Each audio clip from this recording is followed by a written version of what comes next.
I need that sports encyclopedia. Where you at, Steve Kim? Got Trent in the cut. Coach should be Yeah. Where you at, man? In the gym shooting, I'm Durant. You ain't shooting John Moran. Darnell is the Ball State legend.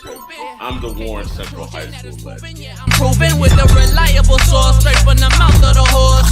Smitty and JB and Smitty from West Coast to Yost. I love talking ball. It's nice to connect with guys that are like-minded and just are real and genuine. Better stay in your lane. Hop into You are fucking insane. Dude, what? You just will not give this guy his flowers. What is wrong with you? Oh, you must have thought I was a bitch. I am him. Use not it. What's the topic? With your logic when I flow. Big Komodo, how it's talking. Gotta get back to letting the baby cry a little bit to see if they can soothe themselves. That's a bar. Issues get pressed so past it don't get sacked like bags and baggage. Smitty and Jason Brown killed it, yeah, it's a rap. We what the game's been missing, we switched it and filled the gap. I identified him after his third fight, and I said that guy can be a star. I'm so proud of the show, bro. The gap. Smitty and Jason Brown. To the Coach JB show.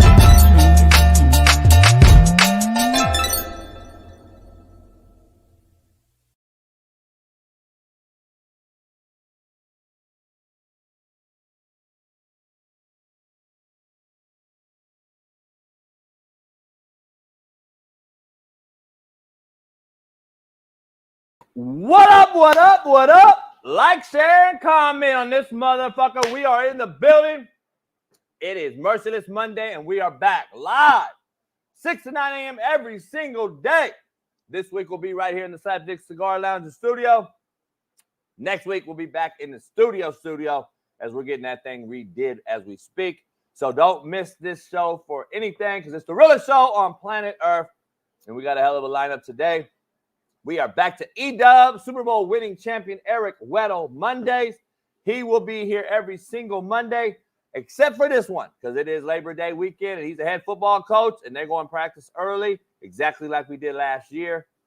He'll be back next Monday going forward every single Monday. Eric Weddle Mondays. Big Matt McChesney joins us, and Jeff Nadu every single Monday and Friday with all the best picks. And Shaun King, Mondays and Fridays as well, Super Bowl winning champ. Every Wednesday, we got Noel Mazzoni joining the show. If you don't know who that is, was the offensive coordinator at Auburn, UCLA, Texas A&M, you name it, NFL, the Titans, you name it, he's been there. We'll be breaking down all things football on Wednesdays on DV Sport live from the studio. So the Pouncey twins will be joining us. Brian Urlacher will be popping in here and there out the year. Sean Salisbury. We got loaded lineups all day long, every single day. Plus, Tuesday, Thursdays is always Steve Kim, along with so many others. So don't miss this show for anything. Let's pound this like and subscribe, become a member, and head on over to betonline.ag as they're a proud sponsor of this show. Use the promo code BELIEVE, BLEAV, and bet your thing on everything going. Baseball, it's almost October. Mr. Baseball is himself. Who is it going to be? Aaron Judge or Ohtani? Who's winning the MVP? You can bet it all on betonline.ag. Now, let's get into college football because it is the worst I've ever seen. No debating it. Quarterback play is as bad as I've ever witnessed, and it ain't getting better at the NFL level either. Anytime soon. Teams from year to year are not getting better. They are getting worse. No culture, a bunch of mercenaries running the locker room with zero ideology and no philosophy.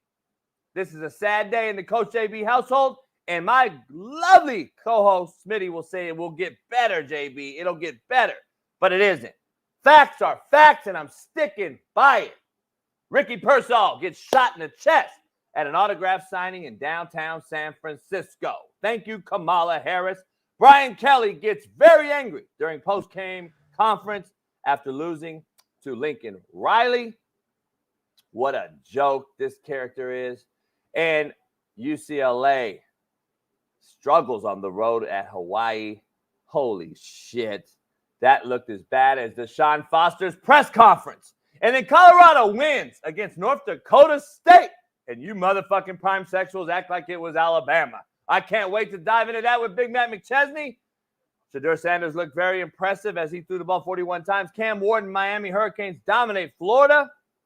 As Cam Ward said, the swamp ain't nothing different than Oregon or USC's arenas and stadiums. So taking a shot at little Florida. Katie Turner, assistant athletic director of recruiting, shoves Miami players after they run to Florida recruits in the stands after beating Florida. Charlotte head coach Biff Poggi goes off on one of his coaches after he went off on a player for getting a penalty.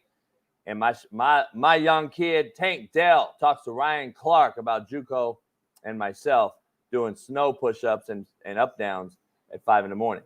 But before we begin, my co-host, Naptown legend, 317 Far East Sider, LeBron Hairline having and Lamar Jackson loving, AR5 defending Caitlin Clark jocking, Fox Sports' very own Big Smitty. Welcome him in. I guess you don't get intro music no more. What's cracking? The music was playing. You didn't hear it? You don't hear the sound? The music was playing. I don't hear shit, homie. Something's up. Something's up with your speakers, man, but it don't matter. You know what really is up? The Coach JB Show with Big Smitty. I'm here live. I got my white and my blue on. My coach. It's week 1 of NFL season, and I couldn't be more excited to be any other place than Why are you wearing that this here. week? Why didn't you wear it next week when we're back? You know, no, I'm wearing what I want to wear. That's why, JB. That's because you don't control me, JB. I might not wear nothing tomorrow. I might wear Ball State Wednesday. I might wear Coach JB Show with Big Smitty shirt on Thursday. I'm gonna wear what I want to wear, JB, because the Coach JB Show with Big Smitty, which means I can do what I want. What's going on, chat? I got these shirts. I got some fire shirts. You got to get some of these right here though. Look at that. Ooh, they get these. Where's mine at? I got one for you. It's small though. Huh? It's a little smaller. He is a lot smaller because I'm not 400 pounds. E-Dub, Eric Weddle has practice this morning. So last year, the same. Labor Day, we started last year too, if you remember, because he missed that day. He will be back on Monday. Shaun King's today. Big Matt McChesney's today. Jeff Nadu's today. We got a loaded lineup. Every Wednesday, we have Noel Mazzotti and John David Booty, former quarterback, LSU, NFL, former baseball. I mean, he's an unbelievable athlete. Those two will be joining us every single Wednesday. We got Steve Kim tomorrow and Tuesday and Thursdays. The Pouncey twins will be joining us throughout the weeks. Shit, you got to remind me, Smitty, that we got so many people. Kyle Turley. Shit, we got a lot of people joining us every single day, man. So it's gonna be. You got to remind me, shit. You don't. We got some loaded lineups. We got some loaded shows, loaded lineups. But let's get with the quote of the day, brought to you by betonline.ag. Use the promo code CoachJB. And get with it. We're going to get you quote of the day. We got a new video we'll do later on about for Bet Online. Now that I'm just getting settled in. I've been crazy. It's been running rampant. Dolphins chased my boat yesterday. We got video of it close up too. No bullshit. I'll send that. Actual video this time. We got video, dog. My boy Edie got video. All right. Yeah. Got a little video, dog. Don't trip. We got video. Dolphin coming right at. I hit it, and they rode my wake. They rode your wave. They like it. They actually, you know that motor makes waves. Yeah. And them motherfuckers are behind me, like coming out, like right on me. How many dolphins were there? Like 2 or 3?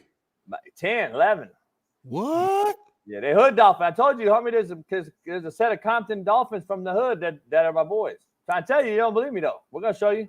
I can't wait to see that. The Hood Dolphin. Yeah. That's like a new movie. You know, you got Leprechaun in the Hood. You know, you had Chucky. Now we got Hood Dolphins with Coach JB as the executive producer on that movie. We do. We do. So, quote of the day. You are what you believe yourself to be. You are what you believe yourself to be. Damn, homie. That's crazy. Like, we didn't took 3 weeks off. You are. No. Hold on. We had 3 weeks off. We had a couple of episodes we did in between 3 weeks, but we had 3 weeks off. And this dude came on here with this energy. You are what you believe yourself to be. These dudes ain't seen us in 3 weeks. They'll be all right. Scratching and itching and clawing to see the Coach JB Show with Big Smitty. And you have the audacity to come on this show and say, you are what you believe yourself to be. I need you to try that one more time. I need you to be elite. because that was not elite the way you said it. It's an elite quote. We don't roll the boat here, dog. We don't fucking roll the boat. This ain't a prime sexual show. This ain't a fucking roll the boat show. This ain't a fucking Oregon Duck show. This ain't a fucking USC show. This is the realest show. So you are what you believe yourself to be, motherfucker. There you. Thank you. Contrary to belief. Brought to you by Prize Picks. Head on over to Prize Picks right now and use the promo code Coach JB. Talking about your failures without apologizing is adulthood. You don't even know what that means. Your motherfuckers is like, damn, what does that mean? You don't even know what that means. Talking about your failures without apologizing, because I don't apologize, is adulthood, homie. That's what it is. That's exactly what it is. You don't apologize, but you still tell people about your failures. So hold on real quick, just for clarity for people in the chat who might be questioning this quote. Are you saying adults should not apologize?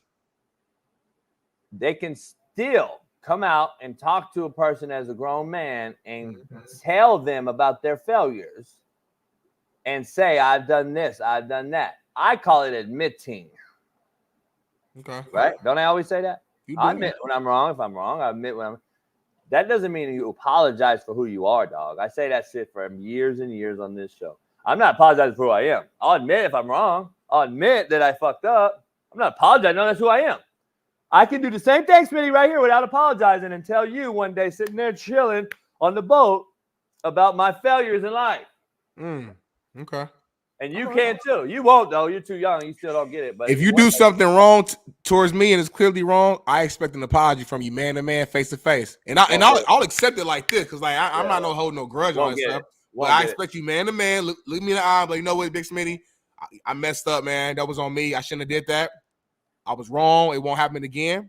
Man to man, we shake on it. We good to go.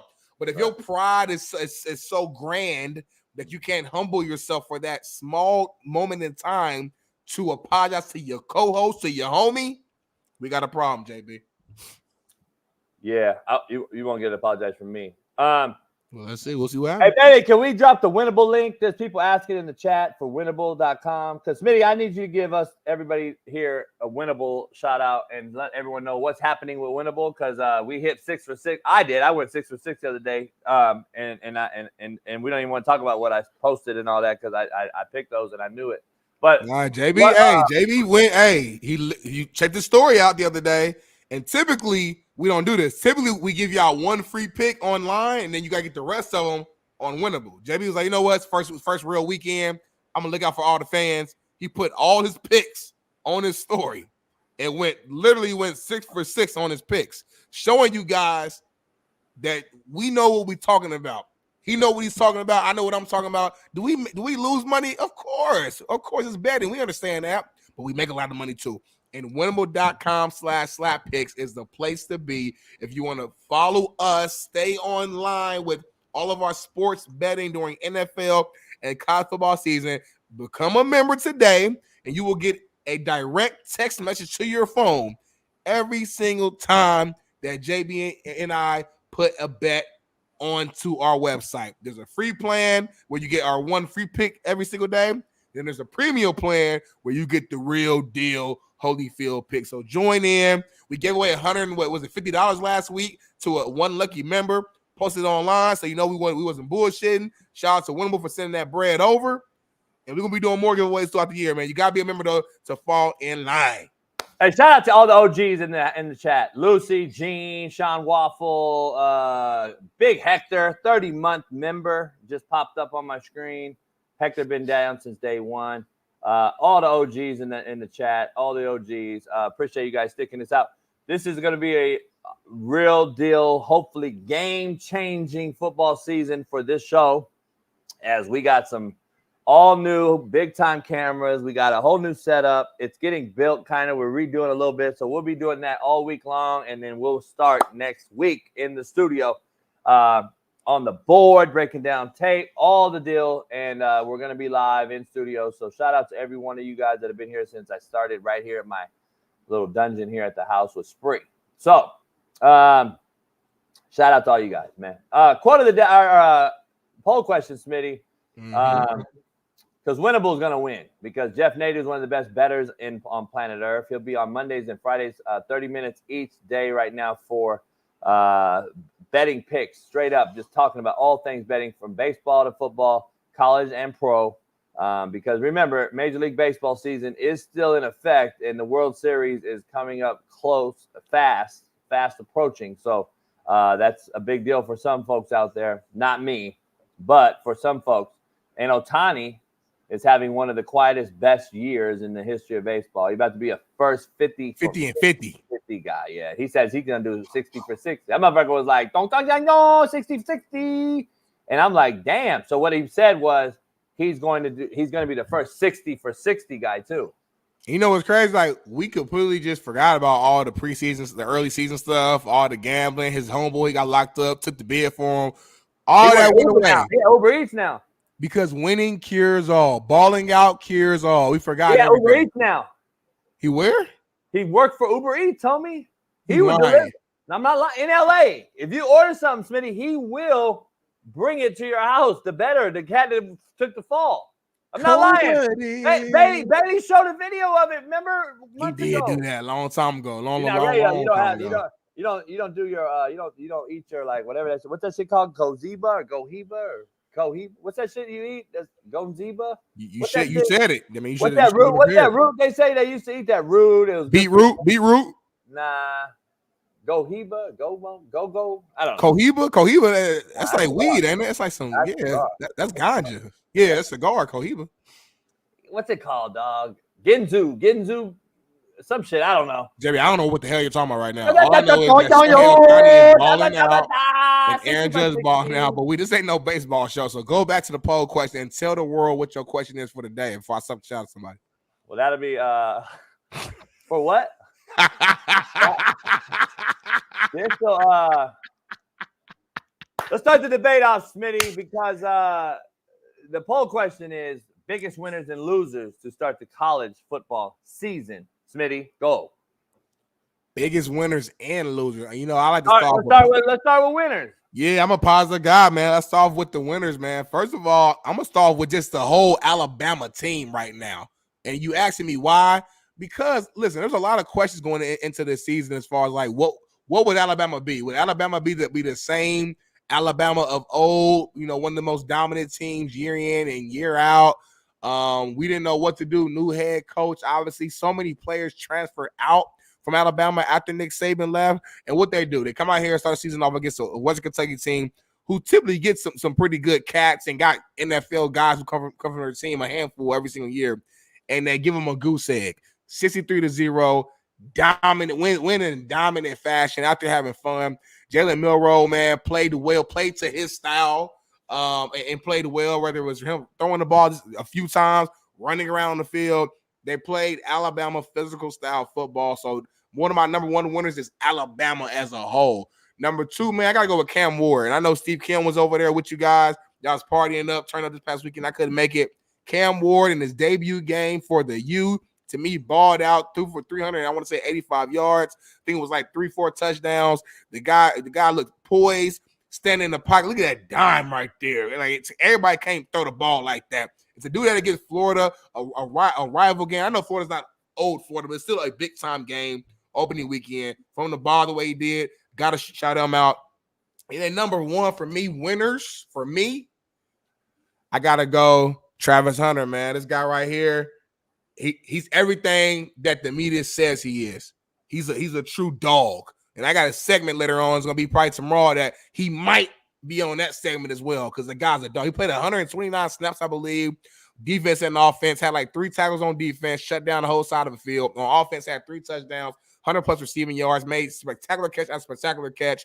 Those are my winners, JB. Those are my winners. Let me hear from you, though. But before I throw out losers, who are your winners? My winners. Fuck, it's hard, man. It's bad. It's hard? Bad football to watch. It's really hard for me to watch. Take your time. Take your time, JB. It's not just me either, Smitty. I just want to be clear for all the naysayers out here who think that I'm a naysayer. So let me make sure I'm making sense. All the naysayers out there who thinks I'm a naysayer. Mm-hmm. I'm not the only one, dog. I got Eric Weddle and Super Bowl champ Shaun King calling me after the Colorado game, and all have the same exact sentiment. It's crazy how those guys won Super Bowls in the NFL, but I'm the hater, not them, right? They are too. They're not. They're not haters. They're truth tellers, and that's what the truth is. It's bad football, Smitty. Like, there's no denying. Beautiful weekend of football. Oh, one more winner. Miller Moss. Oh. Okay, so the best receiver in football plays at the University of Arizona. Baller. It's not even close. He had 300 yards the other day against a New Mexico team that was feisty in the first half. 4 touchdowns. Arizona ended up pulling away and putting 60 on them, but it was a close game. It was a back and forth first half. New Mexico showed up. Good friend of mine, Bronco Mendenhall, is the head coach there. The winner, to your winners, though, the winner of the weekend, there's a few. One that stands out, though, that no one's talked about on ESPN or any other fucking show, which blows my mind, is a great friend and mentor of mine, Jerry Kill at Vanderbilt. Vanderbilt beat a so-called, supposed to be a uprise Virginia Tech team. And no one's talked about it. Vanderbilt, people, a team that's used to winning 2 or 3 games every year. Jerry Kill has resurrected that place and has already turned that place. And that place, let me be honest, just watching the game, for all you out there that have no clue about football that want to say that they're not very good and all this, that's the most athletic front that I've seen at Vanderbilt since James Franklin was there, when they were beating Florida and they were beating teams at Vanderbilt that they should not have beaten. Vanderbilt's an academic school, and since James Franklin's left, they haven't really been any good. And last night, or Saturday night, up front seven-wise, they look athletic. They got after Virginia Tech, and Virginia Tech was supposed to be a team that people thought were going to shock folks in the ACC this year. And Vanderbilt beat their ass up front and were up in the game. They were down, Smitty. And for a team that's used to losing like Vanderbilt, for them to come back and win that game is a winning fucking culture that's already being created by Jerry Kill, who's a culture winning guy. So shout out to Vanderbilt as a winner. Second one, though, you got to put Georgia Tech in there for beating Florida State. Georgia. We forget about that game because it was it was early in the week, and people don't we kind of forget it because college football season. E-Dub's in the house. Eric Weddle. See you next Monday. My bad, Bailey. Georgia Tech for beating Florida State with all the hype and all the hoopla. Georgia Tech looks like their head coach there looks like he's getting them going. You saw glimpses last year, Smitty. This year, who knows? With the style of play that they have, they could be someone to mess with.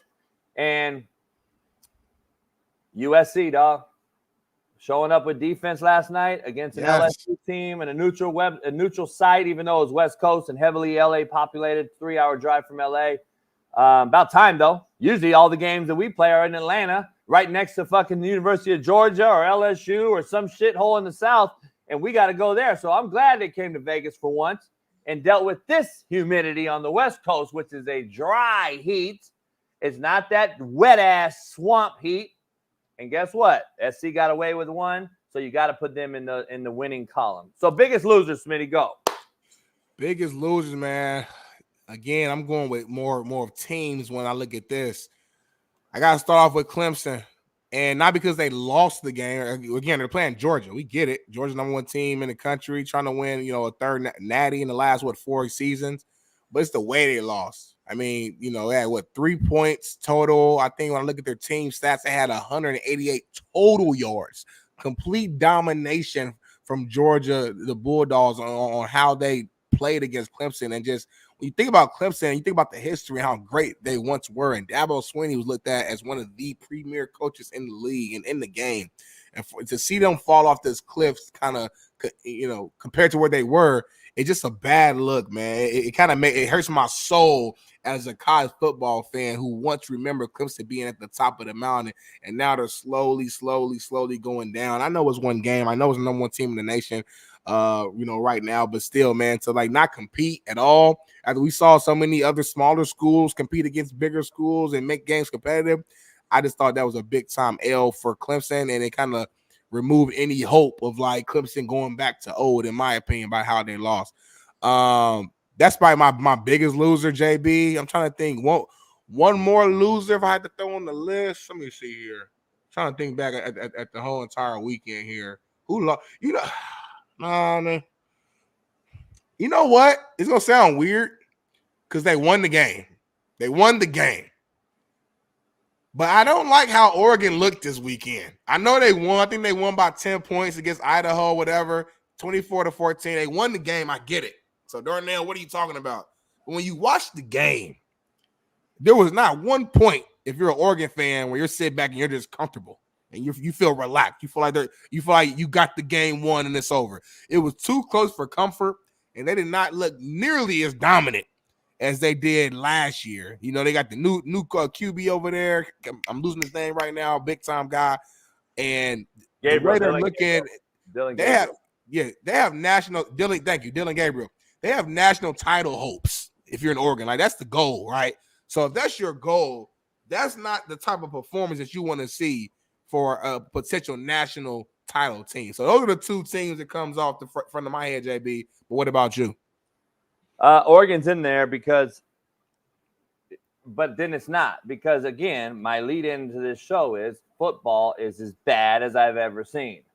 I mean, why do we just keep going over my statement of how bad football is? So hold on. So Alabama puts up 70 or whatever on that 63, team. yeah. They're supposed to do that.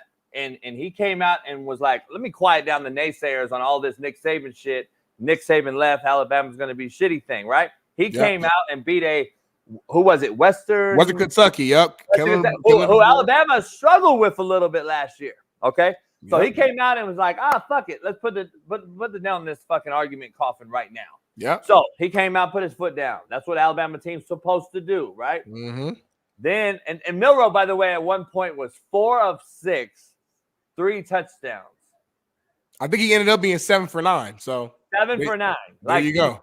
So that is the Boars offense in a nutshell, and how they actually control the line of scrimmage, and everything was shot over, bombs over Baghdad. They fucking hit them deep, quick, fast, in a hurry. Didn't have to really throw the ball over the park, but that is protecting Jalen Milroe's deficiencies. We will be breaking down Jalen Milroe with Shaun King later. And that's called great coaching to me, JB. It is great coaching, and there's no question about him being a great coach. And I told you guys before, I said, hey, a lot of people are overlooking this Alabama team because they lost 30 guys. Nick Saban. DeBoer, if you look at his record over the last 3 years, look at it. It's like unbelievable. He's lost 3 games or some shit. He's an unbelievable coach. The guy can win. All right, so number one. Plus, remember, if we do see any issues with Jalen Milroe down the stretch, he brought a very, very highly touted quarterback with him that knows his system, that fits him like a T from UW. So people don't know or realize he's there. So that is a plug and play if something goes awry in Alabama. Now, Oregon, I just think it's bad football. So they're a team that, they won, but it was an Idaho team that scored 2 plays in a row, 2 trick plays to score their points. So Oregon's defense pretty much stymied Idaho, but that's what you're supposed to do with an Idaho team. But they don't get a pass because they struggle, dog. I'm going to be honest. But here's my biggest losers. I'm going to be honest. Florida, by the way they looked, and Colorado, by the way they looked. This is how this is why I say college football is bad. Colorado looked exactly like they looked last year. And anybody that doesn't think that is crazy. If you can't come on here and admit that that's how that team looked, exactly how they looked last year, then there's a problem. Colorado looked exactly like they looked last year. And so did Florida. This is what college football has turned into. College football has turned into no growth, no fundamental coaching, no teaching, no ideology, no philosophy, and I can't get you better because I have so many new mercenaries every 3 months that this is what it is. Let's get the best transfers we can, burn the fat and trim the fat with the other ones, and let's hope we're better than everybody else. It's not, dog. You can't do it. It's just not sustainable. I'm just telling you. It's not sustainable. But we'll dive into that with Nat. But you got to think that Billy Napier and that Florida team, as bad as they looked, in Gainesville, in Florida, in the swamp, one of the greatest states in the union to recruit from, and you look that bad, dog. When is he fired? I'll be honest. And another loser. The team that beat this team, I did not put in the winner's bracket, but biggest loser, even though it's a new coach, new year, and all that. But we just talked about that with the boy in Alabama. Is Mike Elko's A&M Aggies look bad? I'm gonna be honest. They didn't look very good. They did not look. They looked like they lost some big time positions. They didn't replace those positions when what's the name? Jimbo was fired. And now, can Mike Elko create a culture? Sure. We'll see. But they didn't look very good, dog. I'm going to be honest. They didn't look very good. And UCLA looked atrocious. They looked atrocious. And I like Deshaun Foster. I told you I thought that kids would play hard for him and stuff. Hawaii, Timmy Chang, good friend of mine, is the head coach at Hawaii. UCLA looked god-awful. And I'm clowning on Twitter and shit, and everyone's clowning. But it did look as bad as his speech. They look bad, dog. They look bad. It's a bad football team. And then I think that's the first time UCLA's gone to Hawaii. So listen, just so everyone's out there is clear, it is hard to play on the Rock. It is hard to play in Hawaii and take that 3-hour backtrack in time and a 5.5-hour flight, get there and lose 3 hours and then play. So just so you're clear, the game was on at 1 o'clock in Hawaii. Okay? You guys know that. That's 4 o'clock here. So a 4 o'clock game here was at 1 o'clock, and that's 3 hours, even though one's not at like 9 in the morning. Yeah. That's 3 hours in Hawaii. That 3 hours in Hawaii is daunting, dog. I played there 3 times in Arena Football League. We had to go over there 3 times in 1 year. It is a daunting task to go to Hawaii. And I've had good friends coach at Hawaii forever, Smitty, from June Jones, Timmy Chang, Nick Rolovich. It is not easy to go over there. I don't care what team you are. Now, it's not a pass for UCLA. They should be clear, head and shoulder dominant. Right. But they look bad. I'll be honest. It was very vanilla on all sides of the ball. To your Clemson point, very, very vanilla on both sides of the ball. Offensively, Coach Riley, man, who's supposed to be one of these guru guys on offense, it seems as if Clemson is running offense that they think they're so much better than you that they can run this vanilla shit and still dominate like they did with Trevor Lawrence. They can't. They ain't got the guys. You're right. They ain't got the guys that they used to have. They can't. That's a good point, man. No, I love that, man. Hey, Trail, real quick, Smitty. Trail, I thought you coached, Trail.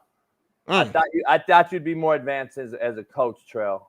And I thought you would take your Homer goggles off for Colorado and call it what it is. Colorado's defense was the worst defense I've seen in week 1. They're the most ungapped sound defense on defense of anyone I saw all week long. So, Latrell, I don't know where you thought they're better on defense at, but when all white boys are reaching you on the edge, homie, you got a fucking problem in Colorado, Trail. So I don't know what you watched, but they were fucking horrible on defense. And Matt McChesney called me during the game and said so. So we're going to talk about it on this show, but they are god-awful on defense. What does Travis Hunter have to do with their defense, Latrell? See how Homer's changed the motherfucking narrative? He went from defense to, did you see Travis Hunter, JB? What the fuck's he got to do with run fits, homie? Anyway, Smitty, what were you saying? I was gonna say, man, I think it's a perfect transition to our next topic because this guy right here, you could technically, if you wanted to, put him on the Biggest Losers list, in my opinion, because after another opening weekend, this man and his team, his LSU Tigers, have lost another week 1 game, and that is Brian Kelly, and he was pissed off. Look at this right here, y'all. 5 straight season opening losses for LSU. The last time they won a season opener is the year they won the Natty. That's how long it's been. I don't know what it is. Obviously, Brian Kelly is pissed, and I think we got a video to show you guys real quick of how he reacted post-game. And we're sitting here again. We're sitting here again talking about the same things. About not finishing when you have an opponent in a position to put them away. But what we're doing on the sideline is feeling like the game's over. And I'm so angry about it that I got to do something about it. I'm not doing a good enough job as a coach. And I got to coach him better because it's unacceptable for us not to have found a way to win. Shut up. I got to shut it up, baby. Sorry. No, JB, I'm going to ask you, could you translate mad. that, though, JB? Could you translate what he just said? No, I get like, what is that called? Secondhand embarrassment, homie. It's really secondhand embarrassment. Listen, this is gonna be the realest show on planet Earth, and I'm gonna give you guys seriously and honest takes this year. We're gonna break down real football. Brian Kelly's a good football coach. I'm just being honest. Yeah. Brian Kelly's a good football coach. He wins 10 games at almost everywhere he goes every year. He started at the Division II, Grand Valley, won national titles there. He goes to Notre Dame, wins 10 a year, goes to a Natty, gets beat by Alabama, but played. He's won everywhere he's been. Now, can he win the last game of the year? Maybe not. But he's won. He's been places that he's done a great job at. LSU is I look at it, Smitty, as how do I equate this? They're a team where you got historical talent, historically. But when he took the job, is now doing this fake reenactment of himself to appease the LSU base. And I think it's being seen through. And now he has to start all over. And I don't know if it's sustainable. I really don't. I don't know if it's sustainable. But let's bring Big Matt McChesney in. This is Monday. Before we bring him in, Bailey, Big Matt McChesney, 0 to 60 pod with Bailey, our great co-host and producer. Matt's show and Bailey's running off, taking off. Their show's taking off. So make sure you got over there for all things Colorado, 0 to 60 pod every single day. I'll always promo Big Matt and his future endeavors. Anything I can. He's on Mondays and Fridays here on the Coach JB show. Head on over every single day with his show with Bailey. Plus, this is he'll be on usually the first of the show every Monday and Friday to start with a bang. And then this is Super Bowl winning champ Eric Weddle Mondays. So E-Dub will be on next Monday to start because he has practice like Matt has practice, I'm sure, with his kids. So let's get Matt in and out of here so he can get to practice. Matt. What's good? It's good to see you two again, man. It's been too long. It's been a month. It seems like forever. Like a month, hasn't it? It's been terrible, dog. I had withdrawals. I got JB and Smitty withdrawals. Big Matt was waking up in the middle of the night with cold sweats and scratching and shit. Like, they're like, no, don't go after CU. Fuck you. It's been crazy here, man. My kitchen finally got done a little bit. I had dolphins chasing my boat yesterday in the ocean. So I mean, it's been a crazy first world problem. Yeah, all the JB's complaints, man. Getting my kitchen redone. I got a boat. All his complaints are like good shit. I'm on a fucking boat. Brand new boat, brand new car, brand new kitchen, bathroom. My complaints is real shit. Car battery died the other day. Had to get a jump. I got real shit going on. Hey, do the AEs like the boat? What happened? Do the AEs like the boat? Is Matt here? I can't hear Matt. Hey, Matt, I hear you. All right, Matt. Matt's back. Matt, what all right, Matt, let's go right into brass tacks. I know we got some questions for you, but I got to ask you straight out so we can cuss each other out to start the show and get the show back banging. Cool. We started off biggest winners and losers of the college football weekend. Let's exclude Colorado right now. Don't even talk about Colorado. Your biggest winners and losers, exclude them out of your vocabulary. From last night's game, SC LSU, all the way to Georgia Tech, awesome. Florida State, all the way to Georgia Tech, Florida State early in the week. Your biggest winners and losers. Give us three. I'd say my three biggest winners off the top of my head are probably Georgia Tech to start the college football season off with a huge upset and get them rolling. And then after that, I would say Georgia, because the way they played a ranked Clemson team. And look, I thought Roddy White was right. I'm sorry, but if you have a bunch of bankers on the field and it's all white dudes, you're getting fucked up. And that's coming from a white guy. It's just the way this works. So I thought Georgia, the way that they responded in the second half and just taxed that ass, that was impressive as fuck. They're the best team in the country. And then honestly, I'm going to go with Texas, bro. Like last year, Texas hosted Wyoming to start the season and kind of struggled with them. And at the end of the first quarter, it was 7-0 against the Sheep up in Fort Collins.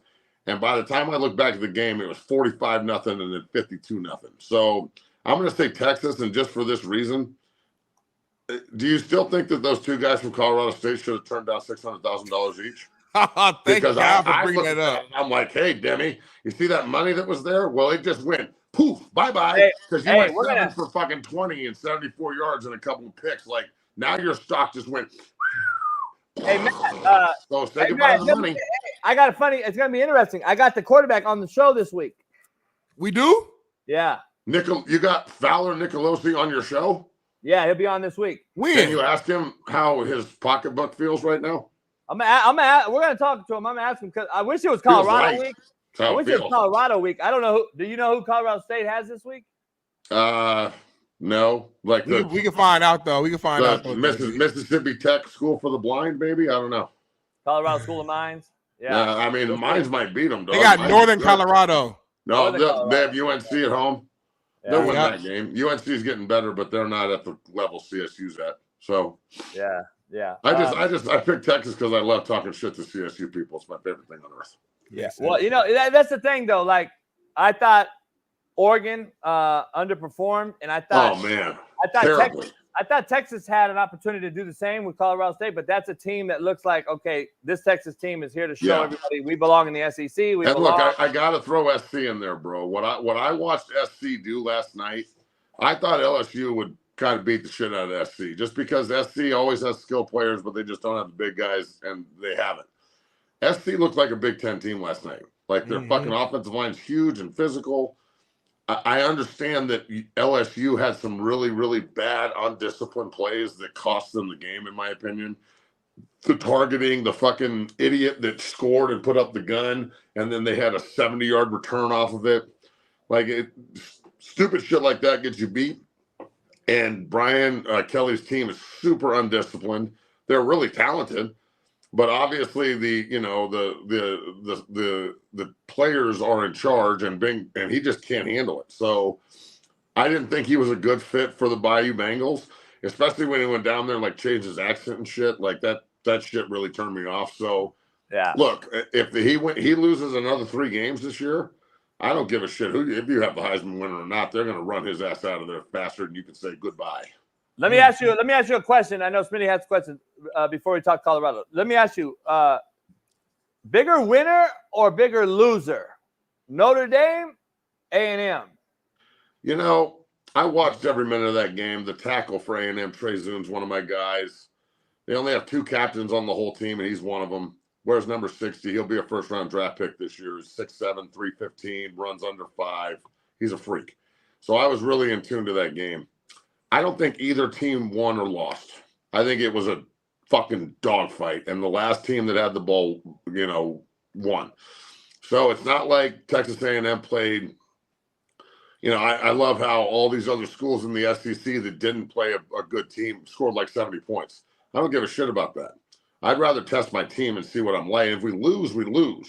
Right. Like, so the fact that A&M brought in Notre Dame and played them to the fucking last second of the game and lost, I don't look at that as, oh, well, Mike Alco, he's over his head and they can't win at College Station. If anything, I think Jimbo Fisher's team would have got beat by 4 touchdowns. I think that team is really tough, and like the guys that are there want to be there. They're not just being recruited. Like sometimes recruiting, Texas A&M always has great recruiting classes, but then they all transfer or quit or get in trouble. Very rarely do all those 4 and 5 stars pan out. Well, like Trey Zoom, what I said was the lowest ranked member of his recruiting class, a 3-star recruit out of fucking Fort Collins.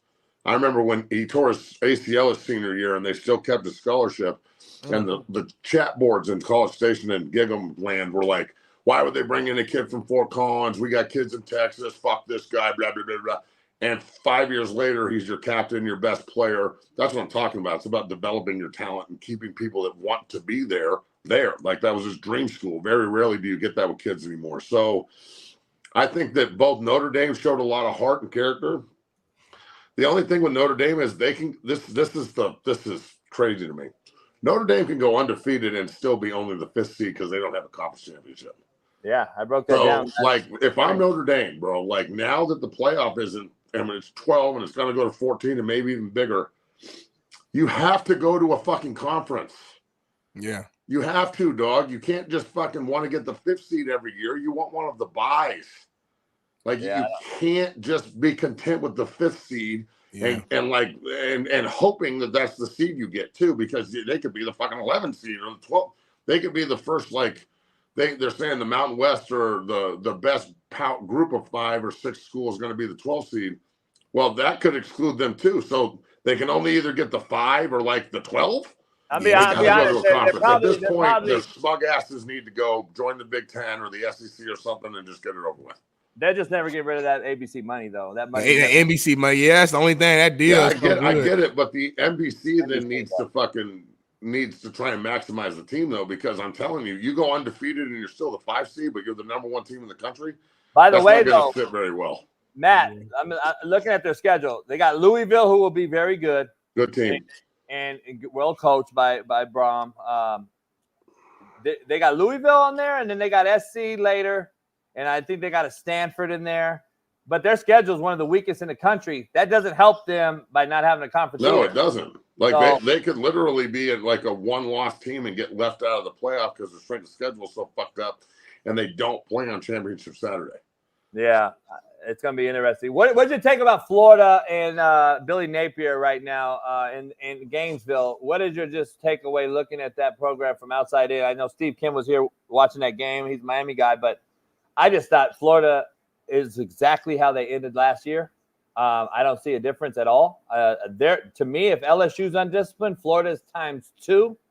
The first 2 Miami scoring drives, I broke it down with Steve. Both late hits, penalties, undisciplined shit that got Miami 2 touchdowns. And this is the exact same Billy Napier-led team that you saw a kid hit a coach last year, and we did a video on it, and all this shit that continues to snowball at Florida. When is he gonna? He's the hottest seat in college football, right? It has to be. And look, the schedule does them no favors. Like fucking Florida schedule is ruthless. I saw a thing. They might be the top 3 toughest ever. So I wouldn't be surprised if Florida goes like 2-10, bro. Like, and he's fired by the middle of the season. And this is what the SEC is now. There are no weeks off, dog. Like, you're playing somebody ranked, somebody good every week, and then you open with Miami. And, like, I respect the fact that they're playing good teams. I like that. Right. But at the same time, like, shit, man, do you get any reprieve? We get any, like, I would say, do you get Vanderbilt? But then Vanderbilt went and beat fucking Virginia Tech. Right. So maybe Vanderbilt's not shitty anymore either. Like, you got to understand there's a lot of parity, and Florida just seems like they have great athletes, but they're not a team. They got dudes. They got guys that can play, but everyone's out there trying to go to the NFL instead of trying to, like, play together as a squad to win games. That's the difference with Florida and Miami. Cristobal has the Miami guys understanding that if they do things correctly, everyone eats, and Florida's out there trying to hunt individually just to get a scrap, not understanding that the power of the team is in the collective. So Napier is cooked, which sucks because I like him as a man and as a coach, but I think he needs to go like reload as an OC and try a different job down the road if he gets another opportunity, because this was just, I mean, look, it's not like it was stable before he came there. So this has been this is an institutional problem at Florida, where you've got a legacy of like 3 or 4 coaches in a row here that have just not been able to control the players and not be able to control the culture and not be able to control the atmosphere.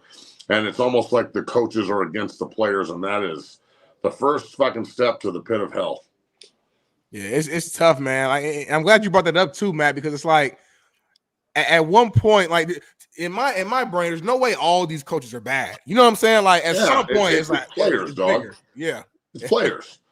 Look, like I was talking to my girl about this. We were sitting there, and Bree and I are talking about, like players and coaches, and I'm like, look, best example ever is Belichick. Belichick, before he had Tom Brady, got fired in Cleveland and had a losing record and lost in the wild card. And he's a good coach. He's a great mind.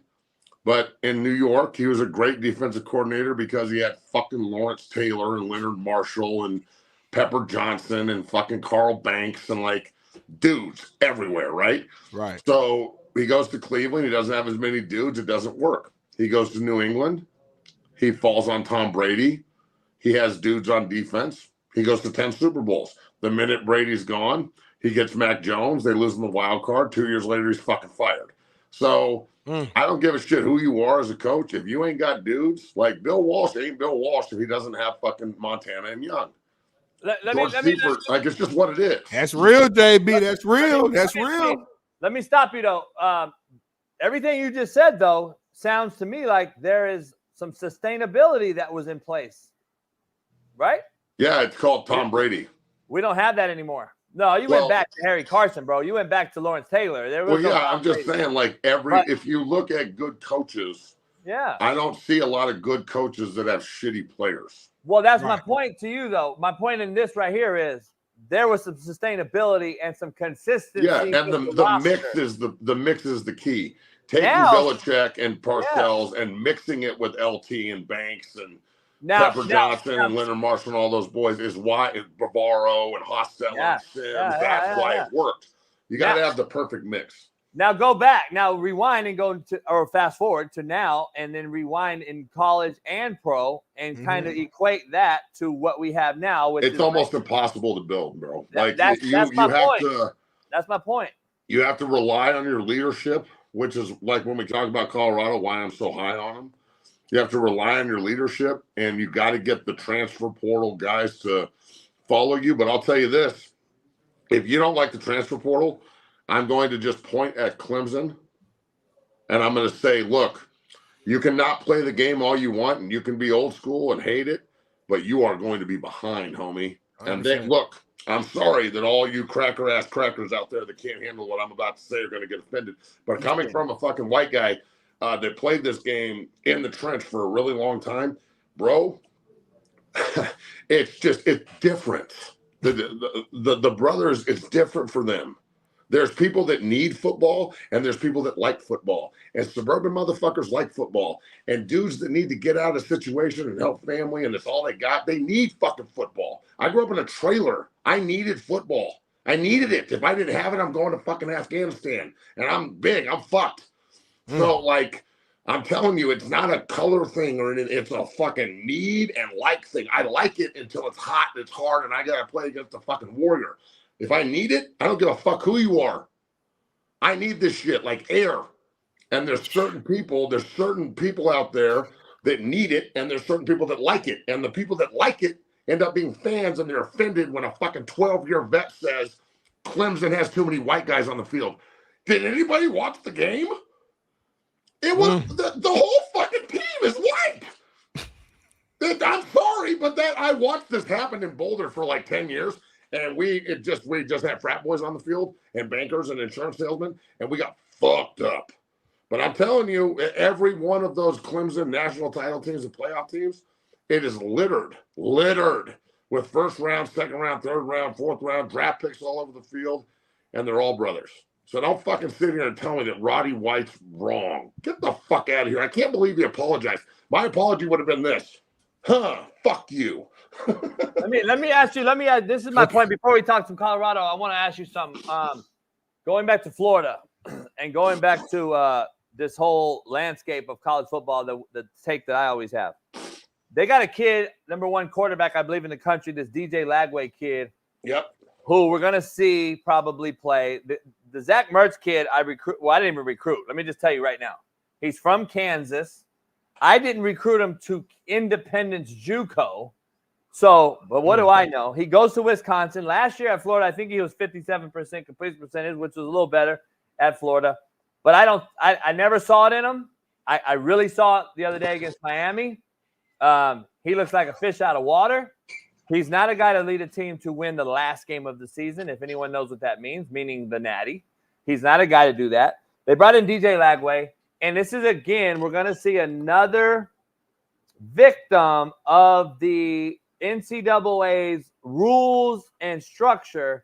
This kid will be a guy that gets his system. He'll learn it. He'll get going. He may shock some people, and Florida may upset some folks because this guy's just a freak and balling out, let's just say. And then, boom, he's going to be in the portal, Matt. You and I both know he'll be in the portal because they'll fire Billy Napier. They'll start all over. And this is what the landscape is. Now we'll see a guy at a second school, at a third school, and then we're going to be like, fuck, man. I just don't see the consistency, and I believe it's, in the end of the day, hurting the babies, the kids, not just the staff and the coaching staff in the program. It's a double-edged sword, bro. You've got to have good console. You got to have a consigliere or an agent out there or somebody helping you that you can bounce shit off of. Like the kids that are just making decisions with their parents, it's laughable. Like I'm coaching high school now, and the amount of parents that walk up to me and like, can you help me with recruiting? And I'm like, no, you can get in the program and you can invest in yourself, and then I can help you. But I'm not here to just like give you want some tips, you want some tips. Like I'm telling you, the amount of people that just reach out to me, could you give me some tips on recruiting? Nah, motherfucker, that's not the way this works. So like, like the whole system is set up and it's corrupt. 247 and rivals. You can buy stars. You can tickle the goddamn people's nuts that make all the rankings. You can make sure that somebody's ranked higher and somebody's ranked lower. If like a 3-star gets offered by an SEC school, all of a sudden he's a 4-star. If a 4-star or 5-star gets offered by somebody they think is lower, all of a sudden they drop him like they did with Juju Lewis. Like they are playing the political game too. So there's a reason so many of these top echelon players go to college and suck. And then guys that are like fucking no stars and 1-stars and 2-stars, like Devontae Adams was a 2-star. Yep. They just take the fuck off because it's about development and shit. So, and stars get coaches fired. Stars get coaches fired. It is going to get coaches fired, and it should, because if you're a lazy coach and you're recruiting based on other people's offers, or you're not developing, or you can't identify what fits your program as opposed to someone else's, or all you do is look at height and weight and you don't look at heart and head, then you deserve to be fucking fired, because 90% of fucking good football players don't look like Tarzan. They don't. I'm telling you, it's about overcoming shit. I'll take an undersized guy like a Drake Nugent, okay? Drake Nugent played for Stanford, was all Pac-12, won a Natty last year with Michigan. Now he's on the San Francisco's roster and balling. But he's only like 6'1.5", so everyone's like, oh, he's too short. Best fucking center in the country, dog. He's got leverage. He's mauling motherfuckers, and every time you tell him he can't do it, he's like, "Oh, because I'm too short. Fuck you!" And he gives him something to motivate. Rather watch than the tape, motherfucker. They're like, "You're the best player ever." And that shit doesn't like. He just sits there like, "You're right. I am the best." So it's confusing. Look, I got 10 minutes before I got to go to practice. Let's talk about. Well, we gotta go to Colorado then, real quick. We gotta ask. Colorado beat North Dakota State. It was a close game, competitive game on Thursday. What are your overall thoughts on the performance of your Buffs? Look, North Dakota State, I was scared shitless about this team. I had North Dakota State great Billy Turner on my show earlier in the week. He pretty much outlined what was going to happen. I was nervous as shit at halftime, but also confident. Like I thought that I really wanted to see them make halftime adjustments and see what they would do in the second half. And look, if you're a hater of CU, you can find ways to pick this apart. But I look at it from, if I was a player and a coach on that staff, they made halftime adjustments, held North Dakota State to 6 points. That 6 points was a busted like rush lane where he ran in for a 40-yard touchdown at the end of the game. So they shut him out pretty much in the second half until 4 minutes left in the game. The ending of the game was not a good look for the defense, but at the same time, it's something to teach off of. But when you hold North Dakota State on 43 carries to 3.6 yards a carry, that's how you win the game. So the halftime adjustments defensively, the way they played the run, as opposed to last year's team would have given up 300 yards rushing, they would have got shit stomped. This year's team on 43 carries, and take away the 40-yard touchdown run at the end, and it was like 3.1 yards a carry against North Dakota State, dog. I think North Dakota State and Idaho, who gave Oregon the fucking run of their life, okay? Yeah. I think those two teams in the Mountain West would probably play for the title. The Mountain West is dog shit. I just like Boise State's offense was pretty good. They scored 6 touchdowns with 1 running back. Their defense was dog shit. So I think that North Dakota State, well, I wouldn't be surprised if they played for the Natty at their level. And I'm giving them a lot of love because they deserve it, bro. Like their defense played hard as fuck. They gave CU everything they could handle. And I want competition the first week. I don't want to play the Sisters of the Poor. I'd rather be pushed, whether it's FCS or D1. I don't give a shit. Just give me somebody that's going to push us. Yeah. So they got pushed. They're being doubted. They're 10-point dogs against the team that they beat last year by 30 at home. So, like, look, Nebraska's starting a rookie quarterback. We're bringing in Shedeur Sanders. We have the best player in the fucking world in Travis Hunter. I've only been saying this to everybody for years. He is the best player in the world. NFL or college. Not the city. Hold on. NFL or college, dog. He is the best player in the world. He is the best prospect to ever come out of college. Okay. You're getting a first-round receiver and a first-round corner. Just pick him number 1 and play him both ways and see what happens. You could have a fucking 2-way Pro Bowler. And if you don't think that can happen, dog, he played 129 of 131 snaps. And the only reason he came off the field is because his helmet come off. So he's just a fucking bad man, dog. That's not, he is a bad individual. He's got great ball skills. Great ball skills. And Shedeur, look, you can say whatever you want about Shedeur. 445. But I see a fucking pocket savvy, elusive, tough motherfucker that sets up and takes shots and delivers the ball, never bitches. Like last year, we saw him take shots and win. This year, we're seeing him take shots. The offensive line's way better, but he's going to get hit because he holds the ball, because he's always trying to make a play. I think that the receiving core is the best in the country. I don't even think that's debatable. I think that they need – look, do they need to run the ball better? Okay. The traditionalist in me says yes. But when you have such a distinct advantage against the other team throwing the football, if you don't throw it, I'm going to yell at you. Like, what the fuck are we doing? If Jimmy Horn catches that screen pass, he hits his head on the goalpost and they win by 3 touchdowns. So there's a lot to fix. There's nothing better, in my opinion, than winning a game and acting like you lost. So all the coaches are super pissed off. They have 10 days to prep for Nebraska. The whole team was in the team room watching Nebraska UTEP. They hear all the hate. For some reason, all the Nebraska people seem to think this is 1994 and they're really good again. Y'all ain't good. We're about to shit stomp the fuck out of you in Lincoln again. Like I saw a post yesterday, and I'll shut up after this. But a Buff fan that follows me on Twitter, I think it's Silver Buff, posted that since 2001, when I was a starter on that team in 01, we won the Big 12, and they were ranked number 1 in the country. We beat them 62-36 on that day. Since that day, it's 7-6 Buffs. And that I went to CU to beat these people and to turn the tide. And I beat them 3 times when I was there, and it's 7-6 since 01, and it's 2024, not 1994. And the fact that they hate us as much as they do now and they know we're real is exactly where I want to be, right in the pocket of hate. So this week's going to be kind of weird because they invited Nick to the game as a recruit. So we're going out to Lincoln with a bunch of guys as a recruit, and I got to call CU and be like, yo, I can't fit in this fucking section. So help.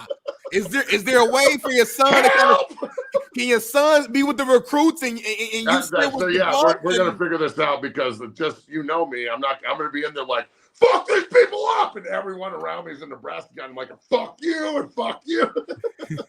It'll be like 101 all over again. Remember last year I went and sat in 101 and just had argument after argument with all the rednecks. You loved it. You loved it too. It was awesome, bro. I love confrontation. JB, real quick. I know JB has something to say for you. I know Matt got to go. Here's my take real quick. Travis is the best player in college football. I think overall, I think the best receiver in football is at Arizona. Heisman. I think McMillan's a bad boy. Yeah, McMillan's going to give him a run for the Heisman. The Arizona kid, holy fuck, that kid is good. Did you see Ken last night from SC? Yeah. Holy shit, dude! That kid can play, dog. They're both legit. So I watched Colorado game. My biggest takeaway was I didn't see an improvement. How can you not see an improvement? I didn't. I thought I would see a dominant, from everything I've heard from not only you and your show, but other people, that their O-line, D-line was just night and day better. And I saw a D-line that didn't get any pass rush on a North Dakota State team. And I saw a O-line who just had Shador again running around. And I was like, here's my take. I think you're seeing what you want to see, dog. No, I'm not even. It's not a hate thing. I just thought that I would see a more dominant, put together team. But it goes back to my first statement. And this is no hate. College football in overall, it's hard to build any program, in my opinion, with some sort of ideology going the way we're going. Just bringing in new guys every semester. It's hard. I saw Florida look exactly like they ended the season last year. And I thought the same about Colorado. Here's what I'd say. I think they can get better, Matt. No question. But again, what I don't like is when I see ESPN like slobbering. This is the best. They didn't beat Alabama, homie. They beat North Dakota. Hold on. Real quick, though, because this whole offseason, JB, you were on this show saying, like, that first game, like, we can't sleep on that. Like, we can't sit here and actually disrespect North Dakota State. Right. No, I'm not. Come on. I'm not. Go look at the fucking last 12 years. They fucked everybody up in D1 they played, with the exception of Arizona, who they beat them 34-32. If you play North Dakota State and you're a D1 school and you win, that is a fucking great win, dog. And never schedule them again. Yeah, no doubt. Nat, but listen, my buddy. Fuck you, North Dakota State. Go away. I'm gonna be honest. I'm just gonna be honest with you. Keep it real. My buddy's coach there. He said this is their worst team in 4 years. Well, I wouldn't be surprised if they fucking win the FCS, because they were pretty good. And you know football, Matt. Look at their roster and look what you guys went against. They have a safety who's an NFL kid, a white kid who did not play in the game. He has a broken foot. He's recovering. That's not an excuse. What I'm saying is, if you look in their secondary and their linebacking core over the last 4 years, they put guys in the NFL. Yeah, and look, they were overmatched. My buddy said they don't have a guy to take advantage of it. Yeah, no. My buddy said this year though they don't have a guy. Well, I'm not going to discredit them because I know what they are. That would be disrespectful to North Dakota State. This is the barometer game. Okay, we're going to Lincoln. We find out how good CU is this weekend, because last year they dominated this team in Folsom, and honestly, I think Nebraska and their fan base is a little delusional, and they think that like CU's soft. And Brown and Seton at the two tackles were locked down in the game. They didn't give up any pressures or any sacks. The interior three have to get better. They weren't great. They have to get better. They've got to improve off last week. The receiving core is the best in the country. The backs will find their spots. But again, if they come out 5 wide and throw the ball over the field and Shador goes for another 440 and 4 tutties, they're going to win. So when you have, I don't think they're the best receiving core in the country, but I think they're good. Name a better fucking receiving core than Hunter, Shepard, Horn. Ohio State probably. Ohio State got some cat. Oregon, USC. Nope. Miami. Nope. He naming everybody now. Nope. Kansas. Fuck off. Now you're just talking shit. No, KU's got 4 dudes. They don't have Travis Hunter, Matt, Jimmy Horn, and Shepard. Matt, let me ask you something, Matt, real quick. You got to go, and I appreciate you coming on Monday. Let me ask you this: fucking A. 0 to 60, head on over to his show and get all things. Yeah, we've got Deion Sanders Jr. on today again. He's going to come on weekly and be the mouthpiece for CU. So I can't wait to have him on.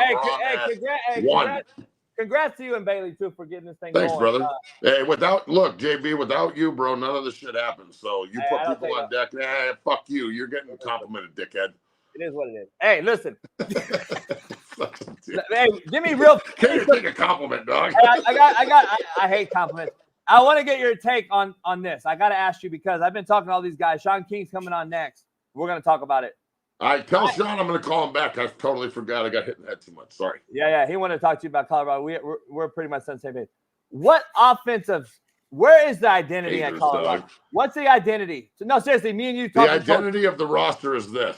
No, not roster. What is offensive? Well, the identity of the offense is this.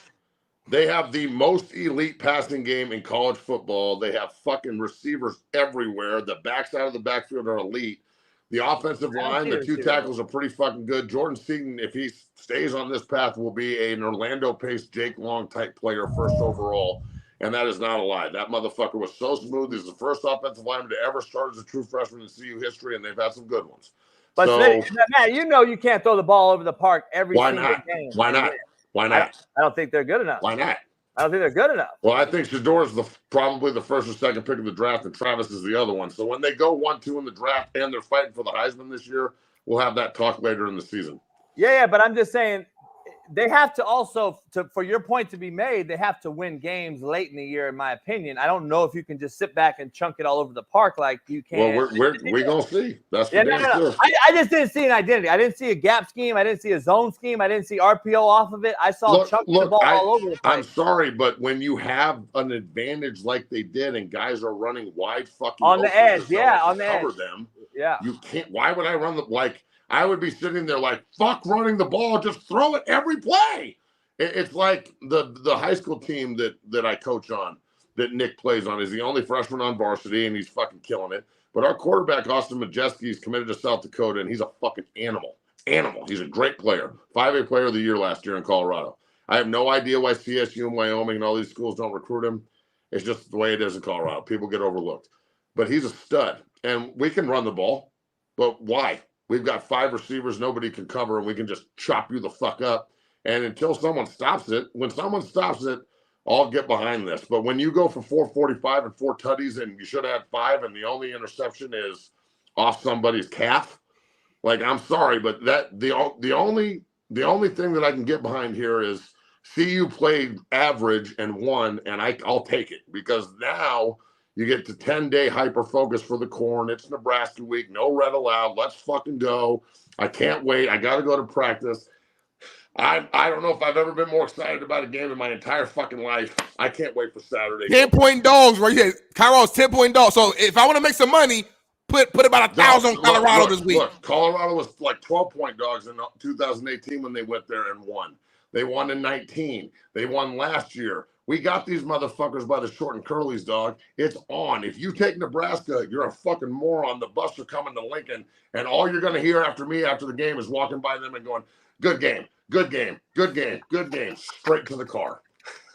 All right, then, man. We know you got to go. Appreciate you, big man. We'll see you Friday, my God. JB, man, that was beautiful, man. Having Matt come on, good energy, great breakdown. JB, any quick thoughts before we go to our commercial break? Because this show was loaded and Shaun King's right around the corner. Yeah, I'm gonna talk. We're gonna talk with Shaun. I just don't see Colorado getting better. All right. I just don't. They had no identity on offense. I didn't see a gap scheme. I didn't see an RPO scheme off the gap scheme. I didn't see a zone scheme outside, inside. I saw a bunch of chunking it around 7-on-7 football. Just spread. And here's the thing. North Dakota State gets to the 3-yard line, and I thought they lost 4 seconds by a bad referee call right before that, or they would have had another play to run at the 4-yard line, and they win the game. That's like, football, though, JB. It's always some bullshit. I'm just saying, though, but we're forgetting with who we're playing, though. Listen, I get it's a good program and it's a good fucking foundation and blah, blah, blah. You're Colorado that has more hype than any football program going into a season ever, Smitty, ever. And I'm just being honest. Like, this ain't hate. It's just, let's be honest and truthful. And I want to have an opposite opinion as Matt on this, because the truth of the matter is he's an alum. He's invested in the program like no other person.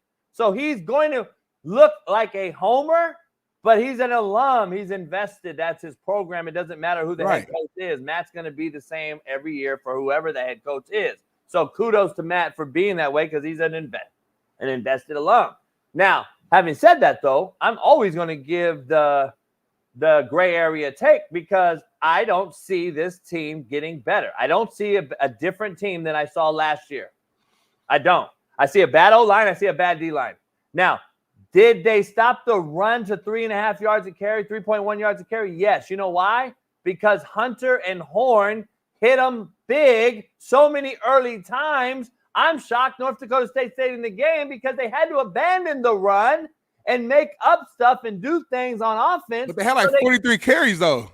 I know, but that's their system. So what I'm saying is that they didn't do. They had to come back and they were trailing, leading at half, trailing in the third quarter, fourth quarter, and now their game plan changes, and they don't have the skill guys Colorado has on the edge. Colorado won that game, Smitty, and let's just be real, because they had better guys on the edge. Like it ain't nothing else. There's nothing else. So and we're beating a bunch of white guys in the secondary. Like, let's be honest. What it is, but we knew that coming in. I'm not disagreeing with what you're saying. Only thing I'm just reminding you in the world that your position or all this offseason was like, this ain't gonna be no walk in the park. It wasn't. You called for a blowout. You can see North Dakota State winning this game. Like, I did. Your facial expression, okay, Colorado. That's not a game. You was doing all this respect for Colorado, whatever. You're making my point. And now Colorado wins. And now you're like, oh, this is a whole bunch of white boy and shit. So like, hold on, homie. Are they good or they not? Do you respect them or you don't? Like, no. I get what you're saying now. No, you called for a blowout, homie. I said this game was going to be a close game. I did. I thought you were going to win my double digits. I did. I said it was going to be close the whole time. You called for a blowout. And what happened? North Dakota State got to the fucking 4-yard line. Should have won the game. What are we talking about? So why are you like that? Why are you disappointed then? Like, your prediction was right. So why are you even disappointed? Like, no, I won money. I took the point. I took North Dakota State in the points. I won money. There's no doubt. But what I'm saying is that this is a team that y'all said is supposed to be this mighty, high and mighty team. Yeah, I didn't see that. It's week one. It's week one. We're going to see. Like Matt said, they got Nebraska this week, and we're going to find out for real. Hey, Smitty, here's why I asked this question to Matt, and I want to ask, what was their identity on offense? Because coming into this week, a good friend of mine who's the DC at Nebraska, an NFL guy, is going to ask you what your identity is, and he's going to show you what your identity is on defense. I'm just telling you right now, you better be ready to show an identity, because I don't see one. I see throwing the ball. If Colorado throws the ball 41 times this week, and like 41, let me be clear here as a coach, 41 times may be a necessity at times. Tom Brady had to do it in Super Bowls. But understand something. If it's 41 times with a mix and match, and we ran 95 football plays like a good college football program, and that's 41 plays is required to throw the football, and this game's a close one, and it's a real offense, and they ran the ball 40 times too, then good. But Tony White is going to make sure that if you just throw the football, you're going to get exposed this week, Colorado Buffs. I'm just telling you straight out. You heard it here first. If you think you're just throwing the ball, drop back and throwing it all over the park, you're going to get exposed. I'm telling you right now, take it from me. I know we got a commercial break, Smitty. You got some steps to take. Shaun King will be back, and we'll break this down even further. I appreciate everybody in the chat today. We got almost 5,000 people. Pound that like, subscribe, and become a member. We'll see you in 3 seconds. Get these fucking clowns out of my way. I'm pulling the yacht, bitches. Fuck out of the way.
Weeks later, you have the boat. I'm like, damn, like, what? You know what I'm saying? Like, usually, like, people talk about stuff that they want to do it. It'd be a good idea to get it. You got it immediately. Talk is cheap, dog. I'm just telling you, talk is cheap. You got to do some real shit. Talk is cheap. Shaun King joins us, Smitty. You missed the boat yesterday. It was unbelievable out there. It was a fireworks show in Long Beach, big ass fireworks show. We went. So now I'm getting like, me and my boys, we drove the boat, homie, out, went around and drove it up the coast and got out, all figured it out. You could park, like, just pull up. Ruben was with me. Shout out to Ruben. Ruben got on the boat yesterday with us. He jumped in the water 5 times, Smitty. I bet he did. And that's not even white people shit. He's Mexican. But, I mean, yeah. Nah, Mexican people, homie. Mexican shit. Mexican black, same. Mexican black, same shit. No, it's not. It's certain stuff is not. Same shit. And it comes to like, certain stuff is not. Let me put it like that. Certain stuff ain't. That makes sense. That didn't surprise me. Put it like that. That piece didn't surprise me. Hey, so we then Dolphins attacked us, and then where's the video of the Dolphins at? I gave it to Bailey. We'll put it up whenever he wants. I don't know. Bailey got to put it in. He got to put it in the show. You got to do all this shit. You know, he just can't do the ask for it. Yeah, I will. How am I supposed to show you? How am I going to show you? But let me ask you though. We drove up the coast, went to a spot, pulled up on them, homie. Got out, parked, tied it down, and went and ate. What? I mean, there ain't none. Like, meet a bitch in there, and they're like, what? Shit, you want to ride? Yeah, where's your car at? Bitch, I'm on a boat. I'm on a boat. So you really whipping that thing. I'm about to pull up again one of these weekends. You been the boat heavy too, like damn near every other day. You with the boat. Gotta learn it. A lot of little shit. I'm already like got a fucking hydraulic leak. I gotta fix. I got a little shit happens. Break out another 1,000 is what boat stands for. So I gotta. So we gotta make this happen. This show gotta hit. So I'm gonna tell you right now, or I'm gonna be selling the boat, the truck, the house, and I'll be living with you, homie. Real shit. You ain't been living with me. Oh, here we go. Oh, the Dolphins. Look at that. Bailey's the man. Look at that. The Dolphins watch, homie. Look at that motherfucker, homie. What? Look at that motherfucker. Oh, you wasn't lying. I'm not lying. I don't lie, homie. I tell the truth, whether you like it or not. What's the noise the Dolphins make? Like when they talking to you again? I forgot. Got you. And what does that mean, Nola? I mean, like, what's cracking, blood? Got so you. anyway, yeah. So yeah. That dolphin right there, his name is Leah Thomas. We have names for him. So Leah Thomas is that one that you saw there because that has a flipper foot, size 16. The unbelievable swimmer, man or woman. We're gonna transition, man, to like another topic, man. That's kind of a little. It's not a little. It's unfortunate. Right before our guy Shaun King joined, I'm sure he's gonna chime in as well. But Ricky Pearsall, man, quick NFL before we go back to college. None of you guys saw got shot in the chest in San Francisco this past weekend after an attempted robbery. You see video right here, footage of him. Thank God, walking to the ambulance. He got a big hole in his chest. Obviously since then we've heard word that he's stable, he's good. Apparently the bullet went in his chest, out of his back, but it was clean. Didn't hit any vital major organs. And man, I mean, thank God he's just okay. I guess for me, man, my overall thought is that these young folks, because the guy was 17 years old who shot him, and his name hasn't came out because he's technically a minor.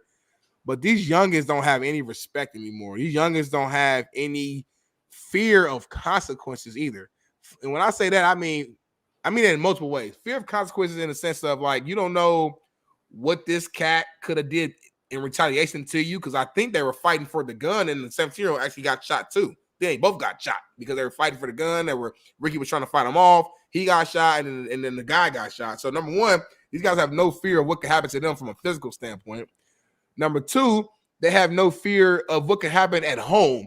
You always share a story, JB, of yourself or your personal life when you went to jail and your father came to visit you, I believe on Thanksgiving, I want to say, and he had to look at you from the other side of the glass, and you just felt it was the feeling you described was just of just disappointing your father, and you said you would never do this again because of the look that he gave you through that glass. These young kids, JB, in my honest opinion, they don't have that fear of disappointing their parents. Now, listen, every household is different. Maybe they don't have parents or guidance or grandparents or whoever guiding them. I don't know. But even for the people who do have that at home, I don't feel like they care anymore. And there's no rules to this game. There's nothing. These guys will pull up on you in broad daylight, 2 p.m., whatever the time is, and try to take from you, man. and will shoot and kill without even a bat in an eye. And I just think that we're just in a bad place. Again, now killing and shooting and robbery been going on since the beginning of times. I'm not saying like this is some brand new stuff, but it just feels like, and obviously you're older than me, so you can attest to it more or dig into it more. But feels like back in the days, it was at least some rules about this shit. Even when it came to gang banging and real, like it was structure. It was certain stuff you didn't do and certain time. It was rules behind this stuff to where I'm not saying they made it right, but at least it was like some order to it, where now it's not any order, it's straight chaos. And I just want to say, I just thank God that Ricky Pearsall is okay. He's had a hell of a just start to his NFL career. He's getting injury after injury after injury, can't really get going during camp. And now he's out here walking around and he gets shot. And this guy, Ricky, he hasn't played yet. He's not a big name or a big face or anything like that. I think he's at the wrong place at the wrong time. They saw this white dude, probably had a watch on or something that was nice, and he just wanted to attack this guy. You know what I'm saying? So I don't know, JB. Those are just my initial thoughts, and I just want to at least touch base on this before we move forward. Yeah, listen, good take. Here's the thing the issue I have. Number one, California is a third world country, and I'm watching my state turn into it in front of us, but so are so many others. And this ain't the first time we've ever seen this. But let me just talk and keep politics out of it right now. You already know how I feel about the politics part of this. I'm going to be honest. All these sanctuary cities are falling apart. They're all becoming third world countries, number one. Number two, as a coach, okay, I have to tell Ricky Pearsall and these young cats that exactly what Smitty just told you guys is what needs to be reiterated to my players and Ricky Pearsall. Number one, you're a little white boy that's in Frisco and you're wearing a Rolex. We got to be smarter, homie. It is what it is. These cats don't care. And back in the day, if the gangbangers cared about one thing, and that was athletes. Athletes always got a pass. And if you didn't give them a pass, guess what? Even the little BG cat that got and shot an athlete, he got dealt with by the OGs. Athletes got passes always. Now they don't, because these young cats have no structure because of the structure that the state of California, Pennsylvania, Chicago, Georgia has allowed. That is the period. There's no repercussions to these violent criminals who are doing these things. 17 years old, guess what? He's put on to do it. They told him to go do it, and Ricky Pearsall gave him a reason. And the reason is my issue. Listen, I'm going to walk around Billy Badass and wear what I want to wear and whoop-de-whoop, and I'm going to talk all that shit. But if you're a young cat in the NFL that Shaun King's about to jump in here and tell you what that means, you got to be smarter right now and know where you are and know how we move. You don't just move any old way in any old hood, homie. It's gangbanging 101. It's street smart 101. You don't move this way. This ain't your area. This ain't your space. And you don't have security like that. You don't have your partners. You don't have your homies. Shit needs to be understood. I got to be smarter than this 17-year-old fucking idiot who doesn't care about anything other than getting that watch and killing Ricky Pearsall, a San Francisco 49er. Right. That's clout for him and his boys. Right. Can't be putting people in harm's way. Let's bring in our main man, NFL Super Bowl champ, Tampa Bay Buccaneer, Tulane Green Wave, the all quarterback knowing, our main man on social media, the real Shaun King. Shaun King. What up, Shaun? What's going on, Shaun? Look at Shaun coming in, man, poloed up, man, buttoned up to the top. That's how I wear my polo too, Shaun. I'm glad that we on the same page. I like the top button buttoned up on the polo. Hey, I have an official announcement. Welcome back. Missed you guys. Y'all have gotten soft, by the way, since we last spoke. But before we get into that, agree. The official state college of the state of Louisiana is now Tulane University. Since we're the only school that can beat USC, take that, Keyshawn Johnson, Cotton Bowl champs, take that, Tiger Nation. Tulane is now the official state school of Louisiana. Wow. Wow. Breaking news right here live. It's now official. It's stamped. It's booked. There it is right there, JB. Jeez. Hey, Shaun, real quick segue off the topic here. Good friend of mine, Willie Fritz, left your alma mater, Tulane, built that place back up, had a good run. Goes to Houston, UNLV. Barry Odom, another really, really underrated good coach, won 10 games UNLV last year right there in Vegas where Shaun is right now. put a little ass whooping on Houston and Willie Fritz Saturday night. That's to be expected. I think Willie's first 2 games at Tulane, he did the same thing. This is a rebuild. I've actually, in rebuilds, I think I've lost my first game, but I've always won my last game. So I believe that's where you gauge a program.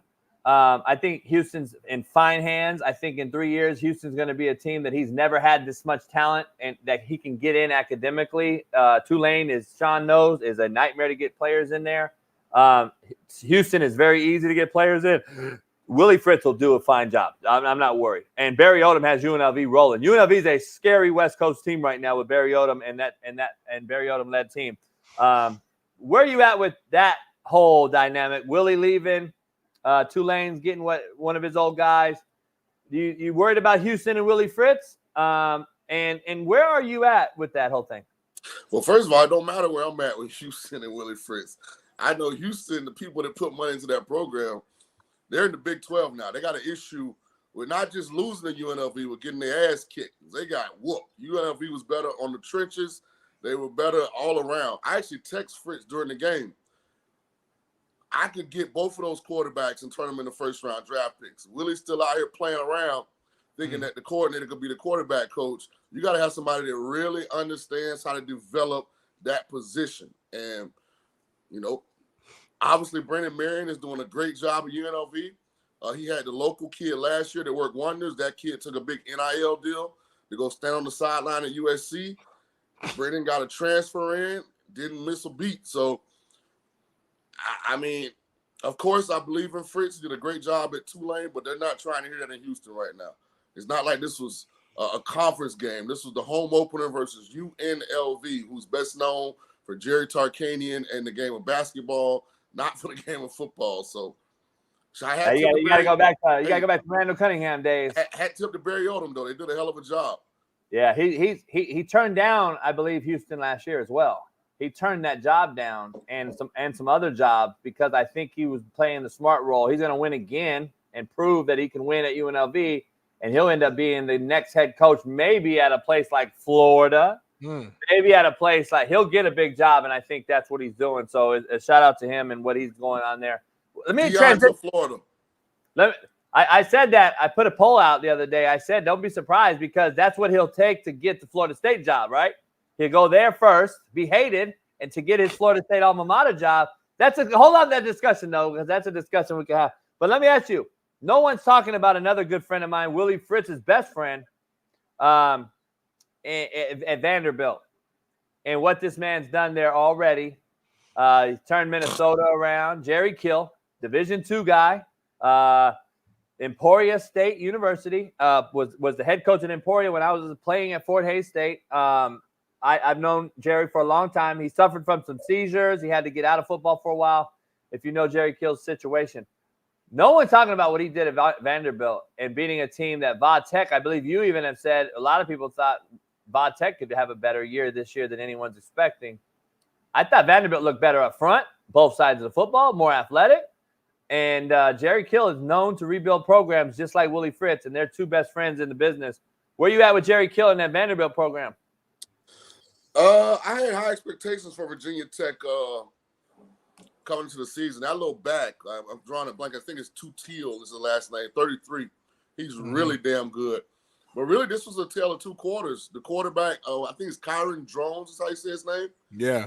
He didn't play well in the first half, and Vanderbilt's quarterback played well, and they kind of got a lead. Virginia Tech caught up, but, hey, it's a home game at an SEC opponent.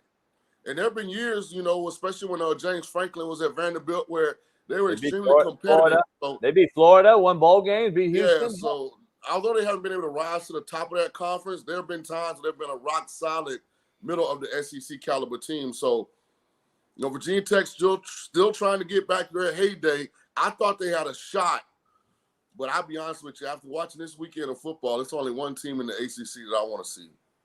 Who was that? The U is back, baby. The U is back, baby. I wish I had you on Tuesdays with Steve. It's all about the U. It's all about the U.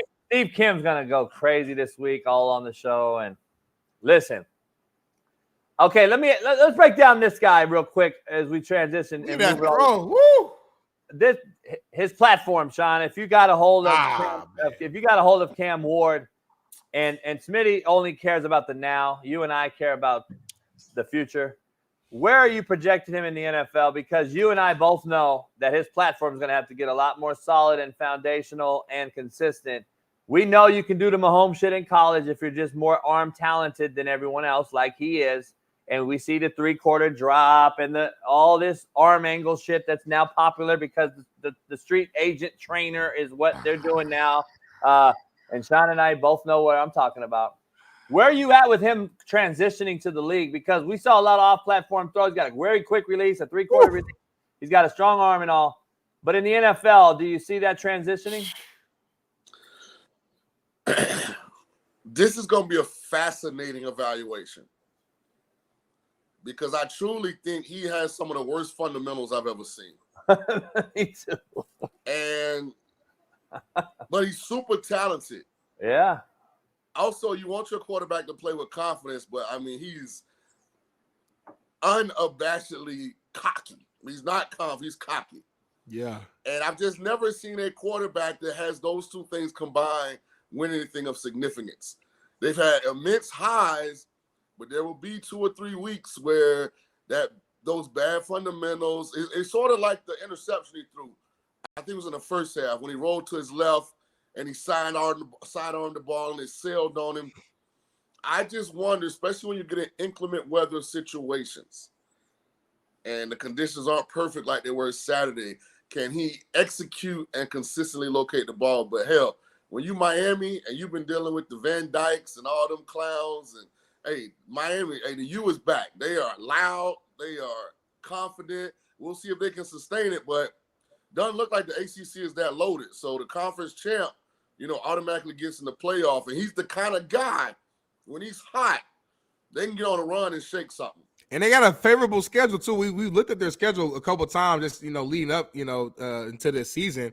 They got a very favorable schedule. If he plays solid, I mean, you think about the weapons on that team, just how they structured the team. I can see them going in and only losing maybe a game or two and being in the playoffs. Hey, Smitty, here's what I got to see, JB. Here's what I got to see from Cam. If you look at his career at Washington State, the epitome of a front runner. When they were playing well on offense in the first quarter, first half, get out to a lead, those are those 4 touchdown games. What I saw from him was he didn't have the mental toughness to really fight through adversity. Those games where they were overmatched or where things didn't go right, the body language was drastically different. You didn't see that swag, that confidence. You saw immaturity. So what'll be interesting is when Miami faces real adversity, when he has a bad quarter, 3-4 drives of football, has he matured emotionally and mentally? That's what I'm looking for because the talent is unquestioned. 100%, man. No doubt. Let me ask you, let's transition real quick. Your biggest takeaway from college football from the Georgia Tech game on through last night's SC game, and then tonight, I believe, Florida State, Boston College, which I believe Boston College is going to be in this game towards the end again. And I don't think Florida State quarterback played. I listen, DJ's whole family friends of mine, close family friends, grew up with them. I love the family to death. Great. Yona, a good friend of mine, is a great. Hey, JB, you don't got soft, man. The truth don't have emotions, man. That was a terrible eval by Norvell. To go out and pick DJ out of all those quarterbacks on the transfer portal, no offense to the family. He's had the same issue outside of that one game when he filled in for Trevor Lawrence versus Notre Dame. He can't process and execute on a consistent basis. Point blank, period. It's not an attack. It's not malicious. That's just the truth. DJ, if you don't like it, then goddamn, you control it. You change it. But I saw the same kid I saw most of his career at Clemson, same kid I saw at Oregon State. He cannot process and execute on a consistent basis. Just haven't seen him do it. And he keeps getting chance after chance after chance after chance after chance. And to your credit, Shaun, I know we spoke on the phone about a week ago about this a little bit. It's like it's all going back to literally that one game that seems like it was 10 years ago now. That's what it feels like. It was that's how long ago it was. He had that one game where he looked special. And we thought, man, like this is the high. You know what I'm saying? Like at his best, this is what it looks like. And at his best, He's a very talented quarterback who can do some big time things, but we don't see that though. We don't see that enough to make it make sense. You know, and at some point it's like we gotta just call it like it is, and you gotta go out there and prove Shaun King wrong. You gotta go out there on the tape and show it, because the film don't lie. We can say what we want about how he looks in shorts and t-shirt, but the film don't lie. And we got too many examples and too much evidence that shows that he's not really that guy. Don't prove me wrong. Don't prove me wrong. Prove yourself right. I ain't RG3. I had this conversation yesterday. Somebody asked me, do I like RG3 as an analyst? I said, hell no. They say, why? I said, have you ever heard him be critical? Have you ever heard him actually say somebody played bad or need to play better or these deficiencies in their game? No, that's not an analyst. That's a cheerleader. Listen, I come on here because I keep it 100. Listen, the truth doesn't have emotions. If you ball out, I will be your biggest advocate, your biggest fan. If you don't play well, I'm not a hater. I don't dislike you. I'm just analyzing, evaluating how you play. I'm glad a black man saying that on this show, because JB's always the white boy who's just a hater. I love it, Shaun. That's why you're the staple of this show and the co-host. Let me ask you, Shaun. Let me ask you. Give me a raw evaluation of Klubnik. I watched him at the end of last year, and I said, this guy ain't it. This guy's not him. I know he came out of Texas. Everyone was high and mighty on this kid, and you could dive into Dabo's whole philosophy of the transfer portal and all that old shit all you want. I actually give him credit for sticking to his guns, actually, in an era that's so judgmental now, by getting in the portal, and if you don't, you're this, you're that. I actually give him credit, but Klubnik's not the guy. And Riley is disappointing, to say the least, because I believe he's calling an offense. They have, just so you know, coordinators are, I always say it on the show, and I've said it forever, Shaun, assistant coaches are more valuable than any other aspect of your staff, program, and philosophy. Because good assistant coaches are, first, hard to find, B, hard to keep, and C, hard to replace. So that is what's happened in Clemson. Because if you notice, their coordinators have been gone for now 4 years, and they haven't done anything since they've left. And Chad Morris, a high school coach, Texas high school coach, was his best offensive coordinator to date, and he has yet to be replaced. And I see a offensive guy in Garrett Riley that's getting out there and thinking that they're the Clemson of Deshaun Watson and Trevor Lawrence, with Hopkins on the edge and Sammy Watkins, and they got Higgins. They don't have those guys, Shaun, and they're not that guy. They're not those guys up front, and they can't hand the ball to ETN, and they don't have it no more. But they're calling offense as if they do. And I'm like, how are you not adapting to this era with your talent? And if you don't know your own talent on your own roster, Shaun, you got a fucking problem calling plays. And that's what it looks like to me in Garrett Riley and the Clemson team. Go ahead. I mean, Clemson has a very unique-looking football team. That's all I'll say. What they look like? They look like me, motherfucker. Y'all heard what was it, Roddy White? Here you go. They got a very unique looking football team. That's all I'm gonna say. Rodney White said, Clemson got too many white dudes on the field on offense. This ain't them. You mean to tell me you only got one black dude out there making plays? That's a recruiting problem. I'm gonna tell you right now. Listen, we don't have to make everything race all the time, but I got tweets all over. I say there's too many white motherfuckers out here. I say it all the time, from basketball to football to you name it. That I would fire everybody on my staff if I walked out there in practice and I saw that many white motherfuckers on the field. I'm just being honest. Like, that's just me. There ain't no way. You know what? I don't mind. I actually don't mind 75% white O-line. And I think Shaun knows they're nasty. They want to get nasty. My whole D-line's got to be black. Whole secondary's got to be black. I'll take a white tight end. Everybody else black. Be honest. That team looks like BYU. I said what I had to say. I said it got very unique. Shaun said, listen, I ain't saying nothing. No. I went as far as I could possibly go on this one. Don't try to think I'm going to respond to that. You said it, JB. I will say this, and I truly believe this. You cannot coddle a quarterback to greatness. No. And I think that environment is very coddling. I do believe in positive reinforcement, but I also believe in truth, especially when it comes to coaching that particular position. If you don't create accountability in that room, they'll find a crutch every time they make a mistake. I agree. I just think that team has a bad. I don't know. Listen, is it going to be enough to fire Dabo after winning 2 natties, going to 3? Or is he kind of secure? Either way, secure.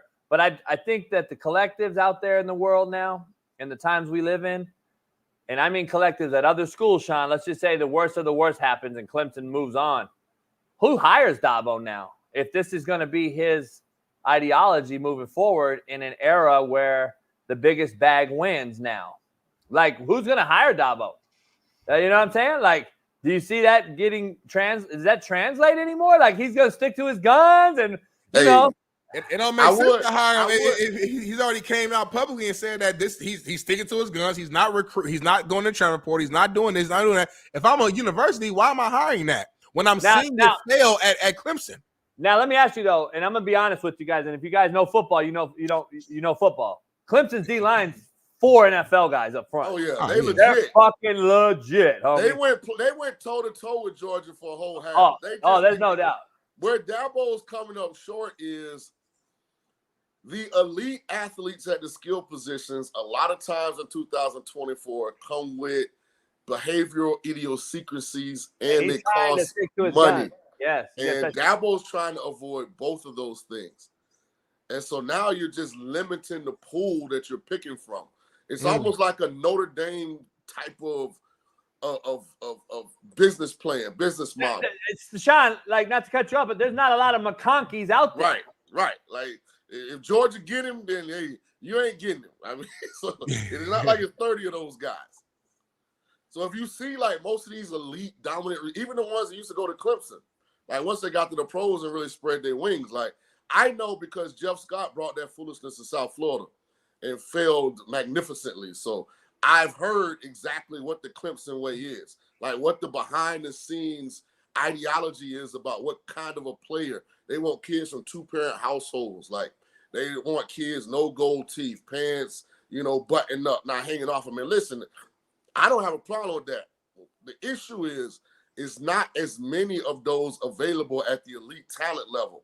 So if you swing and miss on JB, Shaun, and Smitty, it ain't like it's 25 more of us out there.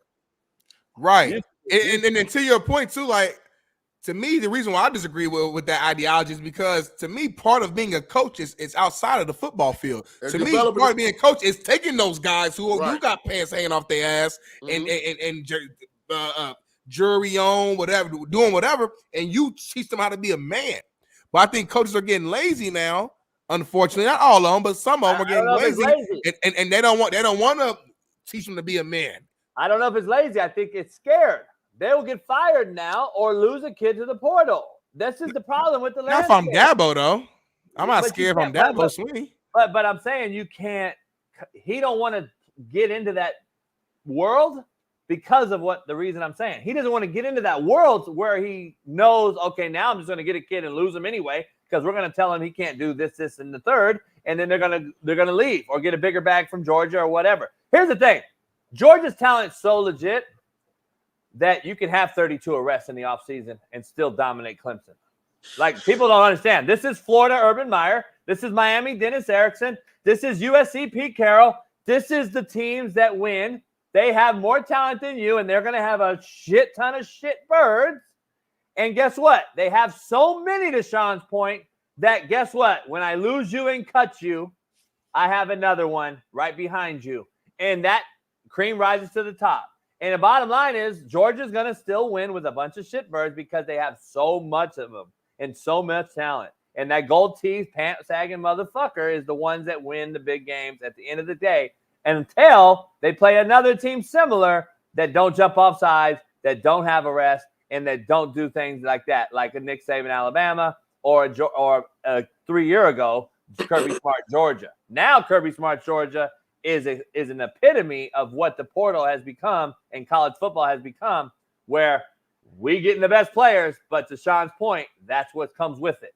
So I'm just saying it's a slippery slope we're dealing with. That's why I do give Dabo some credit on sticking by his guns, but it will ultimately in this landscape cost him his job, in my opinion. So it is what it is. But let me ask you, Shaun, real quick. I got to transition real quick I want to stay in Clemson, just give you coaching perspective that no one else will give. To Smitty and your point, and our point, D-line wise, Clemson's as good as anybody in America. They were hanging right there with Georgia, the best of the best for the first half. They lost the game because of Garrett Riley and Dabo's combination on offense, not only in recruiting in the offseason, but schematically. They lost because the defense gave up on the offense because the offense didn't score no points, and the defense was tired of pitching a shutout. And I say shutout by meaning 6-0. That's still a shutout to the University of Georgia, by the way. It was 6-0, and your offense don't muster no goddamn first downs and points. And my defense is out there every fourth down. We have a problem in the locker room now, and I can see Clemson unraveling here because that offense is so bad in vanilla that defense is going to be wasted this year, Shaun. And you're going to see a fucking entirely different Dabo Swinney team here in a minute because they're going to be on his ass. I guess the only saving grace for the Clemson fan base is the ACC does not seem to be that difficult. No, it doesn't. But as far as national scope, I just don't see it. But you know, with the 12-team playoffs, I mean, let's say Clemson goes out there. Let's say Clemson does win the ACC, or let's say Clemson goes out there and they're what 10-2 even 10-2, 9-3.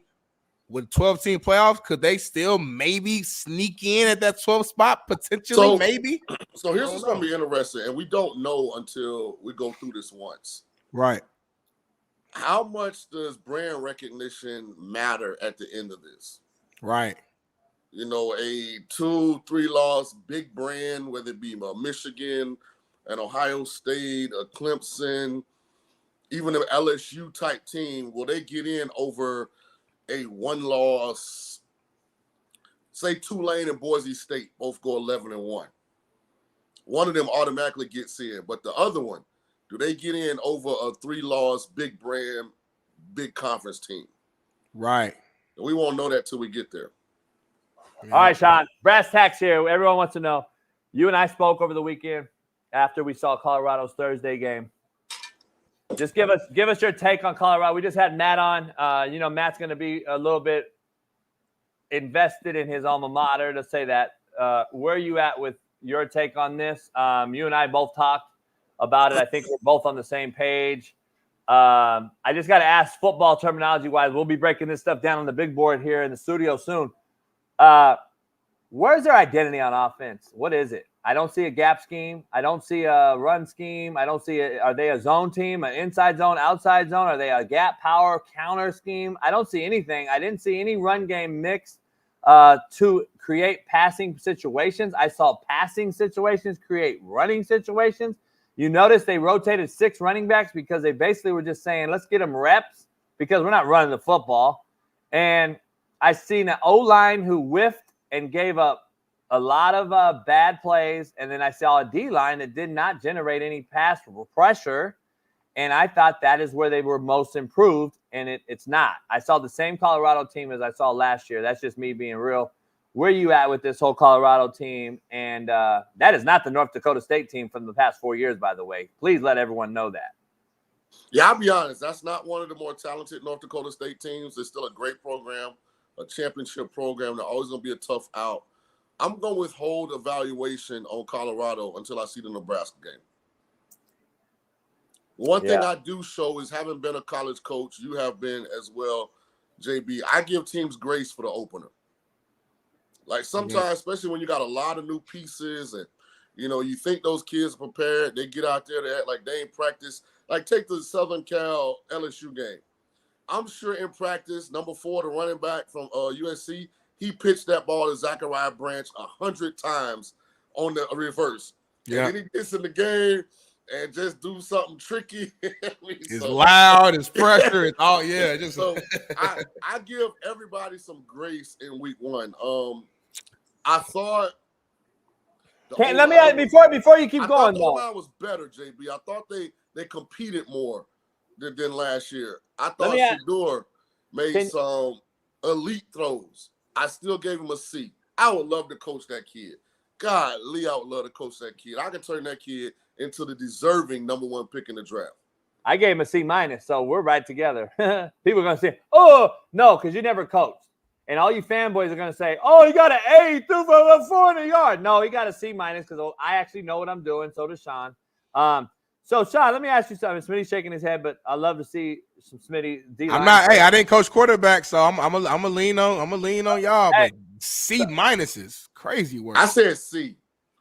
C- almost a D. I don't give a plus. What about C though, Smitty? So C's just like an A to you because he's black. I would have gave the man a B. I'm not saying it was a flawless game. He played the best game I've ever seen in my life. But the man, we talked about how bad the defense looked. JB and I was texting on the side live during the game.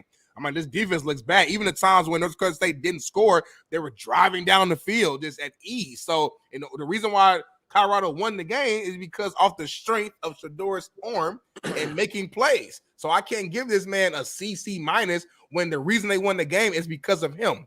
So now, were there times he could be better? Of course. It's not going to be a perfect game. Give that a C. I would love to see what an A+ game is then. Well, yeah, so I don't coach to outcomes. I coach to the process. And as I said, he made some tremendous plays in that game.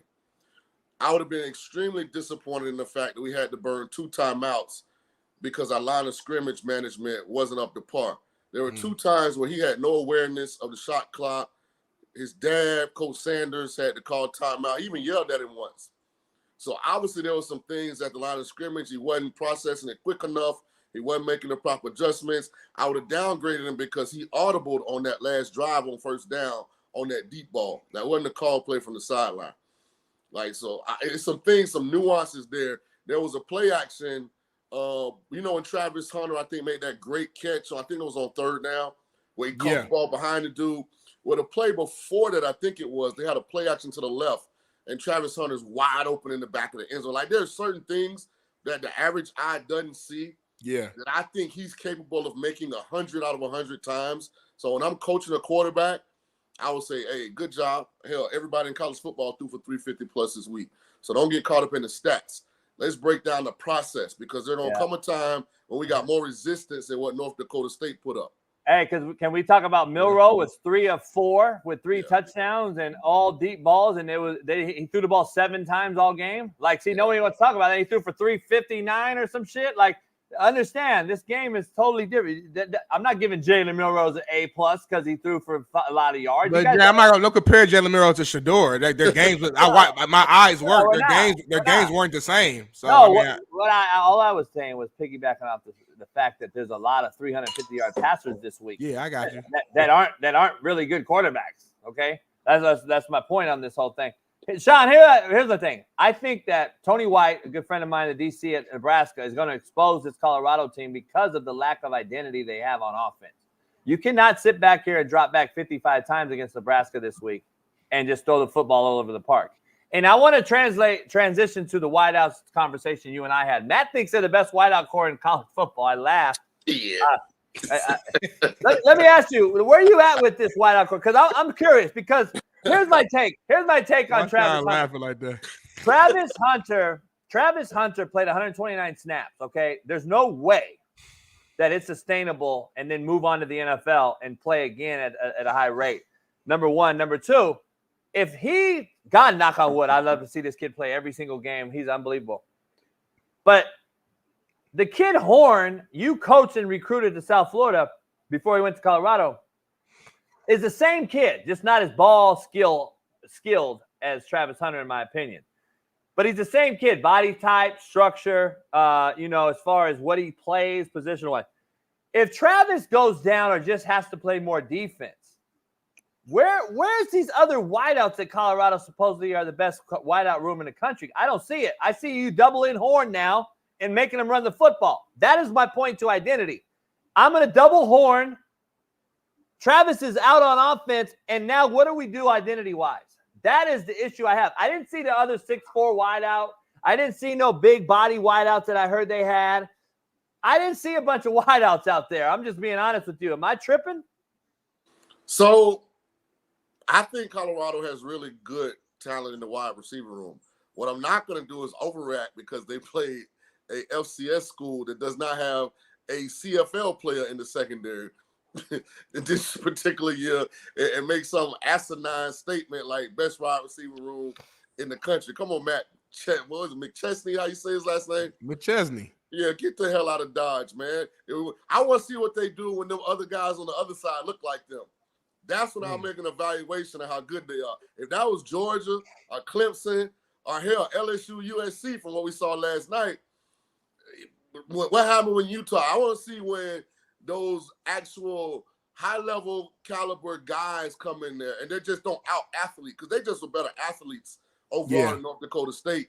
And hat tip to Colorado for knowing that and taking advantage of it. That's why I don't really have a problem with the amount of times they threw the ball because they had such a significant advantage in that particular area, and they weren't dominating the line of scrimmage. So I get it, but I'm ready to anoint them best wide receiver room in the conference, no less the damn country.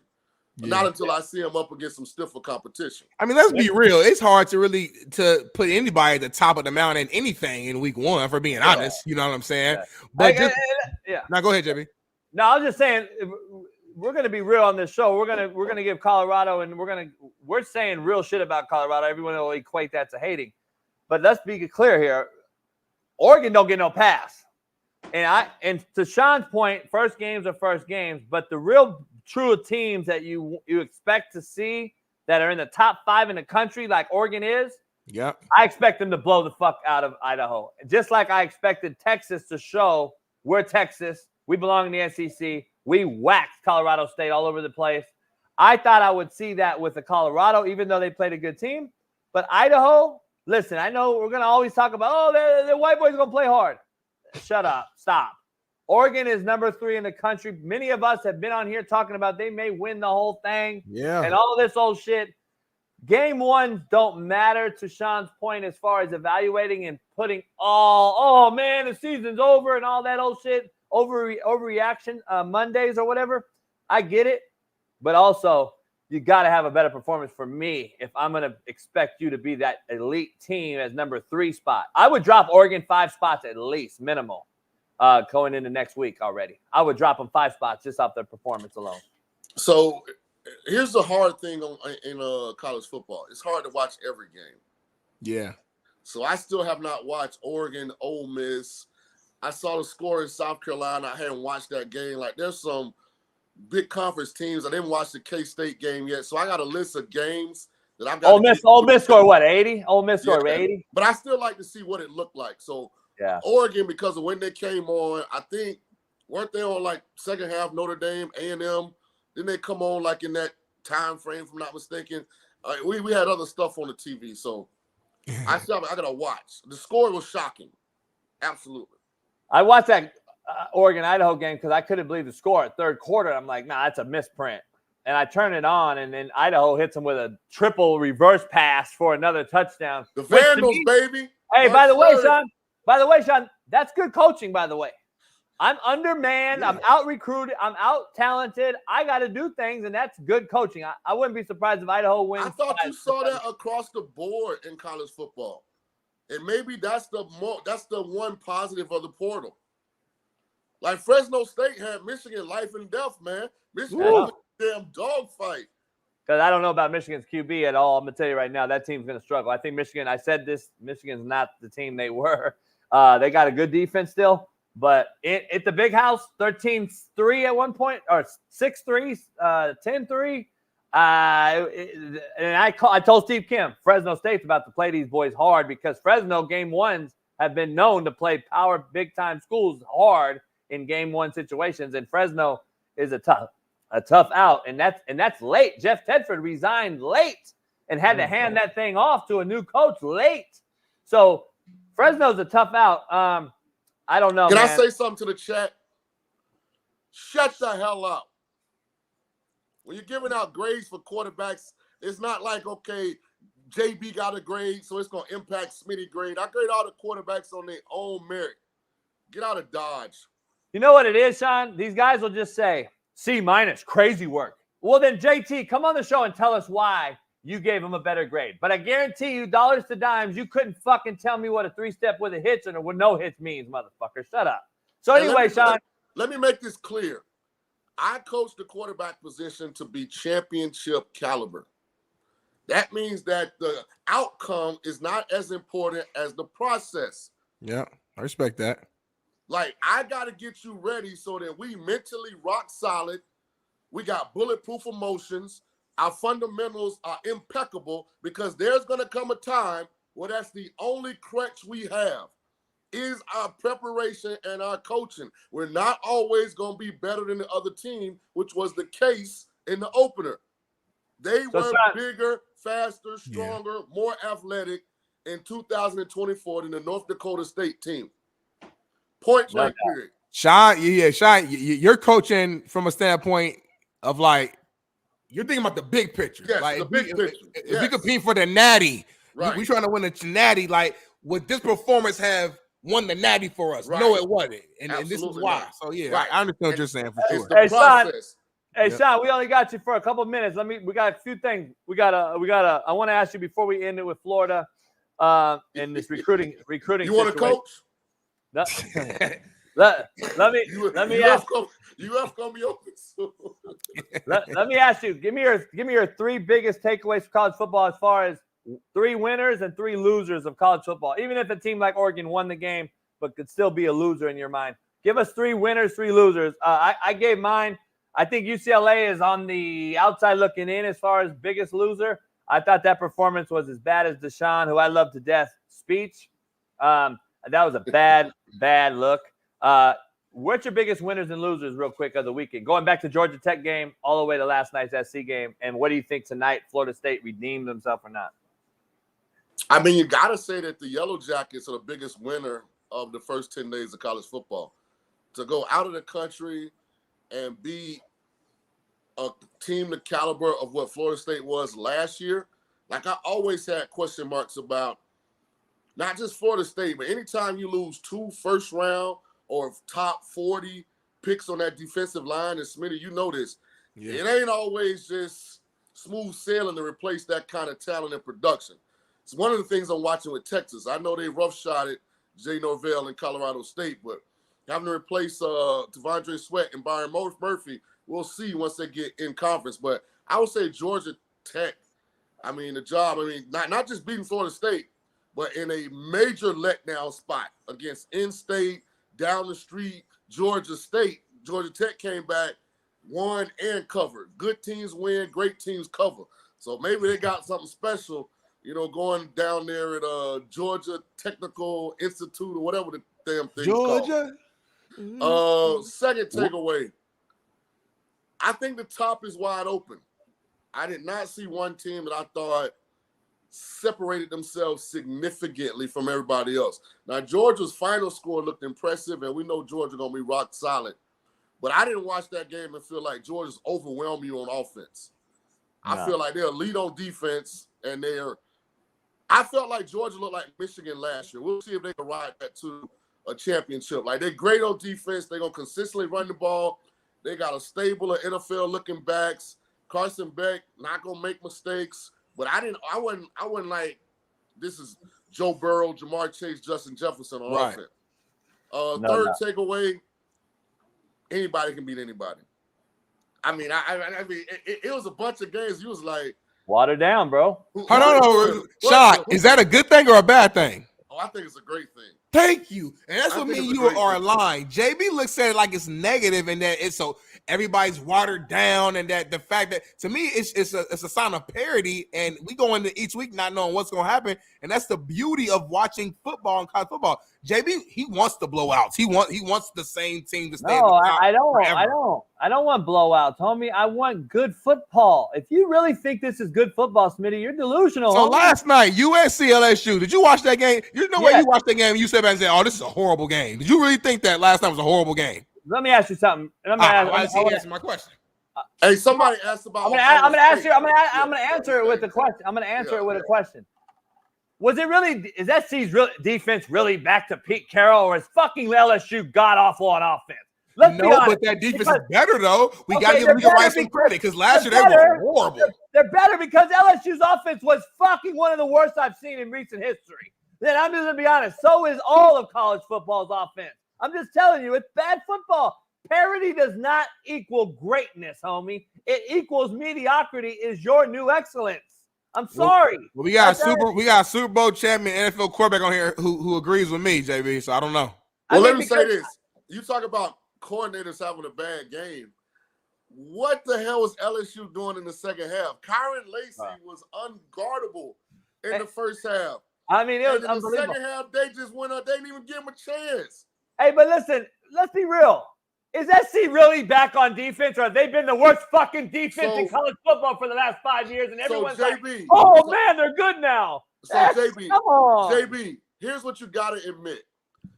Both of these defensive units were bottom 5% in college football last year. SC was terrible. LSU was worse. LSU defense was so bad, they had the number 2 pick at quarterback, I think the number 6 pick at receiver, and the other, Brian Thomas, I think the best was drafting the teens on the other side. They still couldn't win games. So the improvement on both sides defensively, I think, was noticeable. Both teams breaking in new starting quarterbacks. But I thought LSU called a bad game in the second half. And had tipped to USC. You know, this is a game under Lincoln Riley when they were faced with adversity. When LSU finally took the lead, I think late third quarter, early fourth quarter, the Trojans would have folded. But had tipped to them, they showed some mental toughness. They fought, they clawed. Yeah. And they got good players on offense. I think they're average at running back. And they may have the worst middle linebacker in the league. That number 4 is terrible on defense for SC. But other than that, they got good players. Let me ask you, though. I got to ask Smitty because I'm going to answer Smitty's question. Was it a good game? I'm still on the side, and I wasn't impressed with the game. I thought it was because I'm here in Vegas. So you got to see, like, the impact. Hey, man, they showed up and showed out now from a sports standpoint. But to be fair to Smitty's question, I want to be clear. And I want to ask – that's why I wanted to ask Smitty a question with a question. Was it a good game, though, because the score was close and they scored at the end of the game? I thought it was a good game because it was a good game. No, I'm watching the game. Like, it wasn't like just like bad football on both sides. Where like I remember last year NFL, I think it was last year or 2 years ago, the Broncos played against the Colts, and on Thursday night, you guys probably remember, it was a close game, but it was a horrible fucking game. This was I'm watching the game. I'm entertained last night. I'm like, man, it's good plays. It's big time stops. They're scoring. They're back and forth. Like, it was a good game to me. But I don't know what you're judging it based upon. I don't know what your standard is, JB, of good football. I see SC get to the low red 3 times and come away with field goals and miss an opportunity, and it was absolutely horrific. And I thought the quarterback missed a RPO off of a tailback swing play down the red zone, threw in the dirt. He had to catch it low. And that was a walk-in touchdown. Those are things to me that are like, all right, now I know this is Lincoln Riley's offense is clicking. They got LSU out stretched out, man. They got LSU on their toes. They don't know what the fuck they're doing schematically on defense down the low red. And SC squanders it. And listen, to Shaun's point, it's game 1, and that's a big-time game in a big-time environment on the road in Vegas, blah, blah, blah. I get all that. So I'm going to take that into consideration. But the score, I think, fools people to thinking it was a great game because SC scored with 8 seconds left to win it, and it's a close game. And now your boy, the white Cajun, is out here banging the fucking table, and now we're like, oh, he's passionate. No, he's fake. And that was who the hell is the white Cajun? He's talking about Brian Kelly at the end of the game. He was mad, and he punched the table because he said he was disappointed how his team looked. Here you go right here, Shaun. Oh, man. So I don't know. Hey, Shaun, last thing though, Florida Gators had some recruits there to watch them get fucking manhandled by Miami. And the one person that's trying to stop the players is a female coaching assistant in overalls right here. And she pushes a player. Now, what happens here? And my question, Shaun, you got daughters, I got a daughter. What happens when one of these idiots who don't care about anything, as Smitty just so eloquently alluded to about the shooting over the weekend of Bobby Purcell, what happens when one of these yahoos pushes this girl to the ground and hurts her? And I have to ask what she's doing in that mix. That's just my number one takeaway. If she's your recruiting assistant, Shaun, No wonder why Florida is fucking horrible. Yeah, I mean, let's be honest. Shaun, you got this one. I'm just like, here's the I don't know what word I'm looking for, but why would you put your recruits I don't know, dog. somewhere where the opposing team has to walk in and out of the locker room directly by them? I don't know, dog. And then your only line of defense is your female recruiting assistant? Like, this is all error on Florida's side. Oh, it's fucking a joke. It's a joke. Why are they there? Like, they got the recruits right there, and that's where Miami's going back to their locker room. Like, you already know y'all not very good. Like, you could have very easily had the recruits escorted out middle of the fourth quarter into some lavish, luxurious indoor viewing. You know what I mean? Like, this is bad planning. It just looked like kind of the Florida Gator team. Another DEI hire. If Louisiana Lafayette come open, Billy Napier will be back in the boot soon. I mean, that's where he belongs, in my opinion. He's a good coach, good dude, good recruiter, but he's not ready for this big-time level. And that's just my opinion. Just looking at the little things like that. There's no way in the world that Urban Meyer has a female out there constructing recruits. I'm just telling you. Especially knowing that you guys are recruiting a lot of the same talent. Hell yeah. You know, both Power 4 teams in the state of Florida. Like, any kid that Florida's recruiting out in that state, more than likely Miami's recruiting, and vice versa. So hey, let me ask you something. Already built. Let me ask you something. Who's regretting losing their coach more? Nebraska and Bo Pelini? Or even go back to Frank Solich? Or Florida and Dan Mullen? Like, I think Dan Mullen was a bad firing. And number one. Number two, we're not going to talk about losing Urban. We know what happened there. I'm talking about Dan Mullen. I thought Dan Mullen would have turned that place to the better, in my opinion. This right here, to me, is a joke for Florida. And the Gainesville and those fans and those Gators should be chomping at the bit to get a guy removed, because they're bad all the way around. And this team has not gotten better at all. They looked like the exact same team coming off the field as last year, just like I thought Colorado did. I don't think those programs got better at all. Dan Mullen is not an elite recruiter. Billy Napier doesn't know how to instill discipline at that level. It sounds like they need each other, Shaun. Yeah, I think they need to go out and get somebody big time. Hey, Florida Shaun, wants to get back to being big time. They got to go get a big time hire. I mean, they got to get somebody coming in, galvanize that thing. Like, man, when Billy Napier showed up to the preseason deal,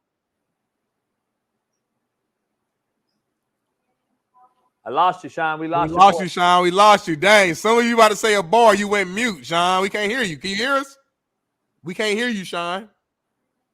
Damn. We got Big Shaun back Friday. Shaun will be back Friday. We got to take a break because we got a betting segment for you with some real talk and a little more NFL. Listen to Tank Dell, what he had to say on the pivot with Ryan Clark and Fred Taylor. And we'll be back in a couple minutes with Jeff Nadu, big man on campus, here in a few minutes. And then Smitty and I will end the show with some hell yeah, hell nah. And, of course, some real talk banter. Stay with us. Pound that like, subscribe, and become a member. We'll be back in 4 minutes.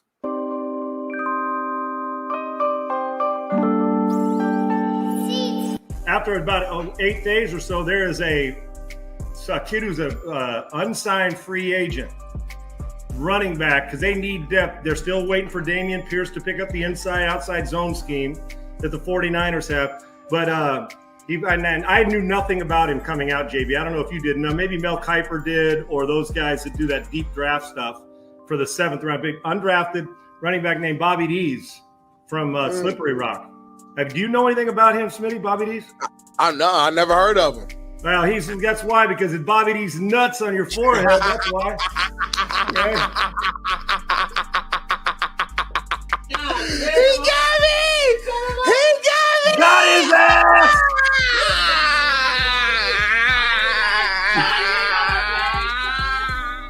Bingo. Hey. I threw you the lob. Hey, I did. Hey, Smitty.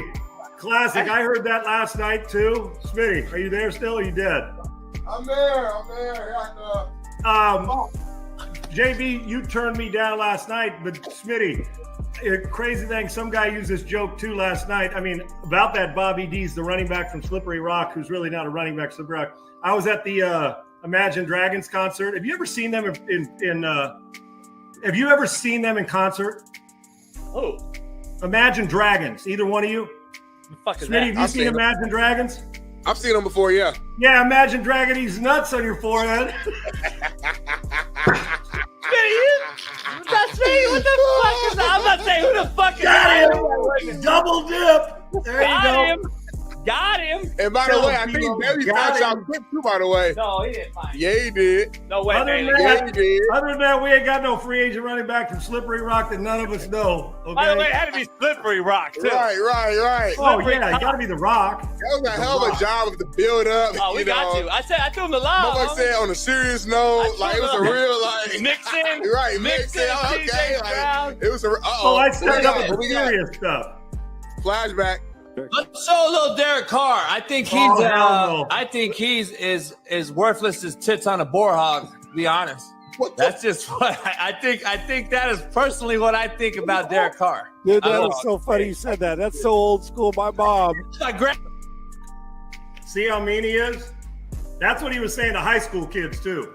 Shaun, you got to try to find the one we're evaluating high school kid, dog. He's looking, he's trying. But JB does know, he knows football and quarterback, so you got to have some good line. But he knows that's Smitty. You guys know him. I gotta ask you this real quick. You're a USC legend. Another guy who people are saying is going to be generational talent. He got drafted by Chicago Bears, who went to USC, and Caleb Williams. Give us your honest thoughts on Caleb Williams. Do you think he's going to be as great as the people are saying he is, or how do you view him? I think we're always premature and serious. And now JB doesn't like some of the other stuff. And listen, I don't care if he paints his nails as long as he can make plays. You know, in truth, when he gets deep down to it, do you really care? Now, he's going to have to handle some as locker rooms go, as we all three know, guys giving him a hard time and not being sensitive. If you're willing to put yourself out there and have a little fun with it and be you and be an individual like that has a flair and it's going to do his things his way, you got to be able to go into a locker room and let the players still get on you, and you got to have some self-deprecation about getting, at training camp and all that. But I can tell you this. I think it's absurd that we start comparing guys like we compare too much. We're already talking about, well, he's the next Patrick Mahomes. I know we need fodder for that stuff on our show. We all do, not you guys. But comparisons are everywhere.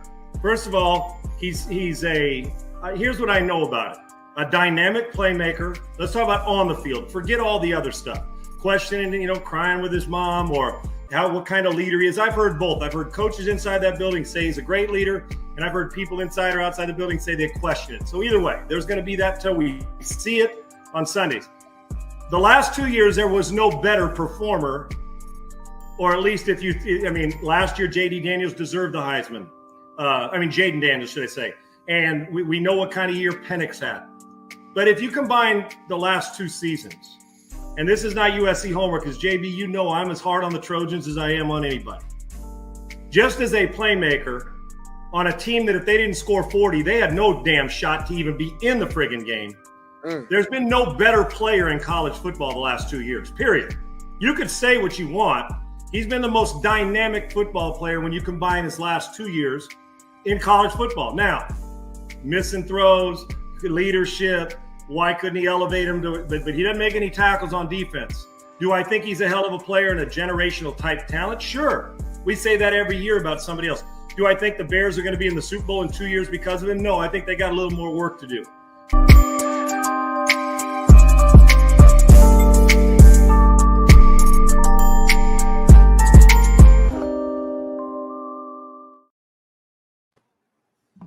Yes, sir. Appreciate everybody, all the love and all the hate on this Merciless Monday, as we are back live in a much needed, just so everybody's clear, much needed 3 weeks off for everybody involved. Whether Bailey thinks so, whether Smitty thinks so, I'm telling y'all, it's going to be a better show. We needed to take off. We needed our little summer. Y'all get summer off. Why don't we? You know where I stand. Shit. Smitty will take 3 weeks off in 2 weeks. Hey, the off season is tough to just even have topics. Like after football and then the NBA Finals ends in June, from that point until like now, it's tough to even generate topics. Even at the bit networks, even at me working at Fox, like me with the production team, it's like a struggle to just find. You're trying to find any little article to just use to stimulate conversation. So just understand that when football season starts, which is now, it's gonna be nonstop. Like we may end up having one random day off or something around Thanksgiving, things like that. But like for the most part, it's like nonstop from here until February 2025. So getting that time off is critical. Listen, we got 5,500 people in here total overall on all the platforms. And listen, one of my favorite guests, we got a guy who is known for the Sit Down Pod. If you guys don't know, the Crime Pod on YouTube, on TikTok, go check him out. One of the best bettors I know. People that don't know because a lot of people out there in this world actually use Jeff for betting advice. And Jeff's going to have it every Monday and Friday. College, pro, football, baseball, basketball, you name it, every single part of the year. But right now, it's his favorite time of the year. Our main man, Jeff Nadu. Bring him in. Clap it up.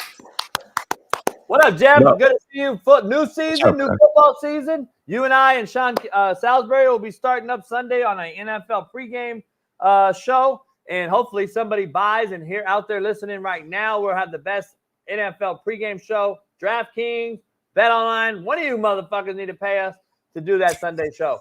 Hey, Shaun, we just had Shaun King on, Jeff, and we broke down all things college football, quarterback, etc. What's your biggest takeaway from the first weekend? You're so excited. You've been excited, waiting for months for this weekend. Started with Georgia Tech's upset of Florida State. What is your biggest takeaways, pros and cons, or positives and negatives from the Georgia Tech game on till last night's USC game? Where are you at right now? Well, a couple of things. I mean, I heard Shaun talk about Georgia. Look, Georgia was completely dominant. Okay, they did everything they needed to do. They held Clemson to under 200 yards, 3.5 yards of play. I thought the offense was just fine. I mean, Carson Beck, threw for almost 300 yards, had a couple of touchdowns. I thought that was about as dazzling a performance as you could get for that group overall. Clemson's a top 15 team, maybe not quite there. They're a top 25 team though, and they completely shut that group down. I also talk about, to me, the best performance of the weekend, Alabama. Alabama was dominant. They held Western Kentucky, who, if you know, you know. Look, I'm not going to try to tell you they're the greatest offense in the world, but they averaged 30 points a game last year, and they have a better quarterback this year. TJ Finley was completely lost. They had 2.5 yards a play, Western Kentucky. Couldn't do anything. Alabama just continued to drive it down their throat. Milroe was good on the ground. He was good through the air. They had 600 total yards. That was impressive. Western Kentucky is not Cleveland State or something.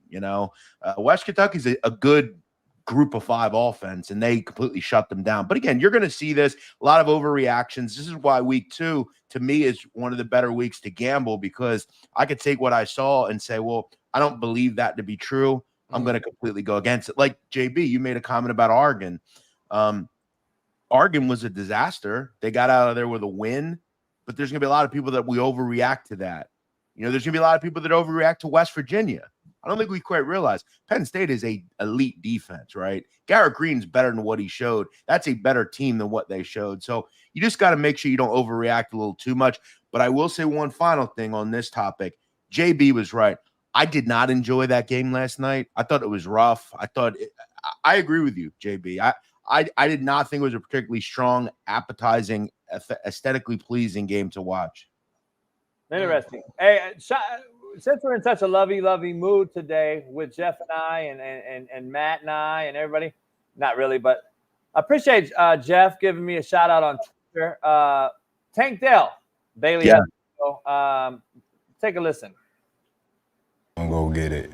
And this is my favorite part. What's your biggest pivot throughout all of this in your entire life? What's been your biggest pivot or pivots? That moment that you can look back on and say, without this happening, I wouldn't be who I am. I say going JUCO. Going JUCO for sure, like, cause it was doubts. Now it was doubts, like, do I really want to do this? Like, cause my whole dream was to go to college for free education, get to play football on the next level. And then going JUCO is a risk. It could be a risk and a reward. So it's like, I don't know how I should take it. Cause I'm already small. Like, they doubted me a year ago. Like, why would they change what? If I go JUCO and do the same thing I was doing in high school, I was balling in high school. If I go JUCO and ball in JUCO, if nobody want me, then it's back to square one. So it was a risk and a reward. So, and it was tough to live there, bro. I'm talking about the dorm rooms was nasty. People was nasty. And this is a crazy story, too. JB had us doing up-downs in the snow my first day. Everybody was quitting. Everybody was quitting. I'm talking about, I guess that's how he cut the roster down. First day, everybody doing up-downs. But, like, just looking back at it, like, man, if I knew for sure, if I wouldn't have went through that whole year, like, that was a tough year. I was broke, too. I ain't have no money. Like, I'm living in JUCO, and I was living off my girlfriend at the time. Yeah, you living off me, too, motherfucker. We're going to get him on the show. Jeff made a tweet about it, and it was like, basically, he misses the old school coaching because guys like him and Jermaine Johnson and these other guys in the NFL that are making it right now, Pro Bowlers, and I believe Tank will be one. He was a great recruit for me. I love going down in Florida and getting him because he was, again, under-recruited, a small guy nobody gave a shot to, and I saw eliteness in him. And I told people on Netflix, I recruit NFL players, not D1 guys. And we had 11 NFL guys at a JUCO, and that is what I recruited. But those guys to this day will tell you, without that hard coaching, they don't know if they'd be who they are right now. I don't understand why it's gone away. Jeff tweeted out, a lot of people here bash on my friend JB. That said, he was one of the last true coaches. What do you mean, Jeff, and what are you seeing? Because I'm seeing it right now in college football. I'm seeing watered-down products because of this very thing you mentioned. Well, I think we view people just as commodities and what they're going to do for us. We no longer care about people on a human level, right? So, like, back in the day, there's a guy called John Chaney. He was the coach at Temple University, basketball coach. He was tough around the edge kind of guy, Philadelphia guy. He used to go after Proposition 48 players, right? Players who I was one, were deemed not smart enough to handle it. They couldn't handle the rigors of a college education. A lot of them were kids that were from the streets, right? He went out and said, you know what, I'm gonna work with these individuals. I'm gonna try to help them get a college education, a better life. You look at Aaron McKee, who was a Prop 48 kid from Philadelphia, went to Simon Gratz, one of the toughest high schools in Philadelphia, ended up becoming a very good NBA player, went to the finals, 6th man of the year. You look at Allen Iverson. Allen Iverson was in prison. His mother reached out to John Thompson, said, give him an opportunity. All he needs is an opportunity. And look at what he became. I look at people like JB and guys that, you know, I think he truly cares about what these individuals are off the field. And you're not going to reach every kid, right? That's impossible. You're going to have kids that veer off, but there are kids that need to restart somewhere. They need to get going somewhere else. And think if Tank Dell didn't get started somewhere else, right? I mean, he could have been a guy that just fell through the cracks, and before we know it, you know, he's doing something bad or he's not where he wants to be. So, you know, that kind of coach is lost. We look at these people as commodities, and that's it. We don't care about what they're going to do and what they're going to be in 5 or 10 years. And I think that's what we really lack in America in general.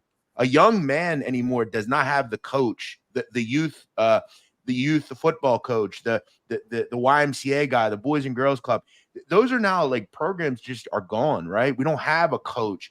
Good coaches don't really exist anymore at the high school level. There's not a lot out there in America's toughest areas, right? You know what we have, Jeff? We have, and Smitty, we have great X and O coaches that know all these plays. But there's a million guys that get on the board and draw a play.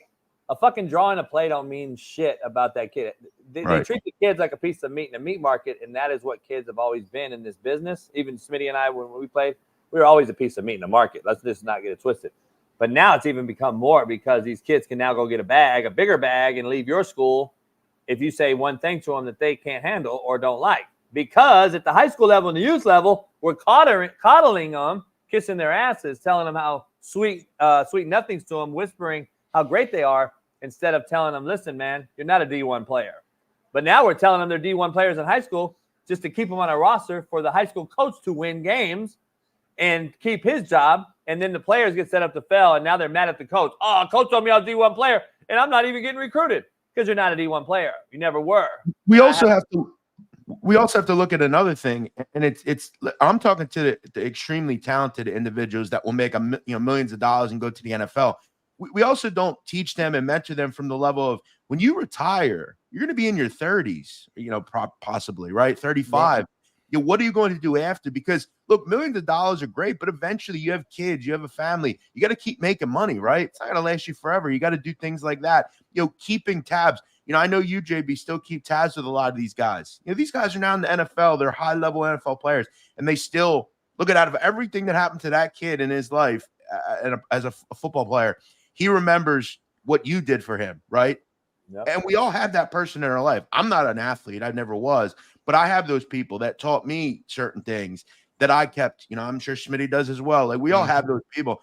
I don't think we quite realize how important, like, just one male mentor or a father or an uncle is to the maturation of a male in America. And a lot of kids, unfortunately, the only male mentor they have are the guys doing bad things, unfortunately. And they look at them as, that's what I have, right? Yeah. I get in what I talk about. It doesn't matter if you're Italian, you're black. The streets are the streets, right? And they're a family to a lot of types of people. So hey, we got a load of topics for you, Jeff, but I got to ask you something about, I know we talked about it when it was scheduled and came out in discussion. I'm not a fan of it because it's not about the crime and shit, because I think Jeff will spin it another way because he knows more about this than any of us. But I am not a fan of going over to Brazil or any other country for that matter to play this game. And I just think we're putting these guys in harm's way, not because it's Brazil. Brazil and Philly are pretty fucking probably similar as far as the scope of things, as far as crime. But one's a third world country for the most part in a lot of rural areas. One is supposed to be in America, even though we're having third world country issues here. California, Pennsylvania, Chicago, we've seen it. But let me ask you, where are you at with this Brazil game? And I don't even want to talk about the gang colors and green and all that old shit. It's all a fallacy on a lot of fronts. Where are you at with this game being played in Brazil? Because we just saw Bobby Pearsall, or whatever his name is, get shot right here. Ricky, right here in Frisco over the weekend because of trying to get a watch off of him. These guys in Brazil right now and all over the country right now, in the world, the world's a free-for-all right now. And these guys are trying to get whatever they can and get it on camera and do whatever they can to get clout, plus just try to eat in any way they want. Where are you at with this? Because if it's happening here, that they see A.J. Brown or whoever, and they know he's $1 million player and an NFL guy. Why wouldn't they try these guys over there? Well, I think whenever you have to tell the players that you would recommend them not leave the hotel. I think you really have to look at why you're doing what you're doing, right? Yeah, I mean, look, Brazil's a beautiful country. It's a big country. It is a very dangerous country. Now the difference between Brazil and like certain other places, organized crime are in Brazil, right? They have these large groups that run it, but yeah, I would highly recommend they didn't do it, but they want to expand the game into other places. I'm not sure why you choose Brazil either. It's one of the more dangerous countries in South America. I would go with, go to Chile or something. I don't know. Another country where you don't have to worry about that. When you have to tell the players, hey, don't leave, you probably shouldn't have a game there. What's wrong with just Europe? Can we just do that? Like, do we really need? I don't know, man. Europe's a shithole right now too. Goddamn, London's fault. But as you alluded to, I mean, some of the cities that, Philadelphia is pretty dangerous as well. So, you don't want to go outside some of those hotels either. So the world is dangerous. But yeah, Brazil's an interesting one. Yeah, I don't get it. Smitty, I don't know what you think is. Would you, money talk. The business from your standpoint, being at Fox, that's really what it comes down to, right? It's coming down to money at the end of the day. Yeah, I mean, they're expanding the game, but expanding the game for popularity for bigger brand deals. I mean, you guys seen all season all these different streaming networks all bid it for just 1 or 2 games, right? Like you damn near need 13 different streaming packages to be able to watch the entirety of the NFL season this year, and all the negotiations behind the scenes, whether it's with brands or streams, these type of games fall into that. I'm assuming when it comes to just pitching on why Amazon should want the Thursday night, or why Paramount or Peacock or whatever should want this game. When I'm negotiating as the NFL, I'm like, listen, this game is this big. We got games in Brazil, we got games in Europe, it's all around making the game bigger and impacting that bottom line and making them more money. They're not thinking about the risk and everything else. And I pray to God nothing happens, of course. And I'm assuming it probably won't happen, but you never know. But nothing will change until something does happen, though, unfortunately, if that makes sense. I would be curious, though, to know, like, if in a country like Brazil, which is extremely interested in soccer, not American football, I would love to know how many actual Brazilians, not expats that are from America that live in Brazil. I'm talking about how many Brazilians actually go to this game. I would love to know that. I got to be honest. So listen, after Netflix, I had a huge, like, they gave me all these metrics, and Brazil was like my 3rd most watched country that watched the show. Oh, really? How many do you think? And I think there's a lot of people that emigrate. So they like football, I guess is my point, but I don't know. They probably do. They probably do, though. Yeah. I don't know if they're going to be at that game, though. Like I like to Jeff's point, I don't know. Like I think they like football, but how much corporate pushing is this? Because Roger Goodell, by standing on his business and saying, all right, we're going to just play this game there, after all this has come out over and over and over, he's hearing the chirping of what's happening there. And him not to pull out tells you, like, there's some type of money involved in this thing, or because there's no way you're going to put these guys at risk. And if something, let's knock on wood and nothing happens. But, of course, a killing would be the worst. But let's just say cats get mugged or something out there, or a coach's wife. See, if I'm a player or a coach, I'm not bringing my family. I'm not. Yeah. And that's sad, right? That's sad. I can't take them to beautiful Brazil to watch a game because I'm worried about my family because I'll be coaching the game. And these, wives and shit go out shopping. But hold on. You're not going to move the San Francisco 49ers out of San Francisco because Ricky Pearsall got shot. And no.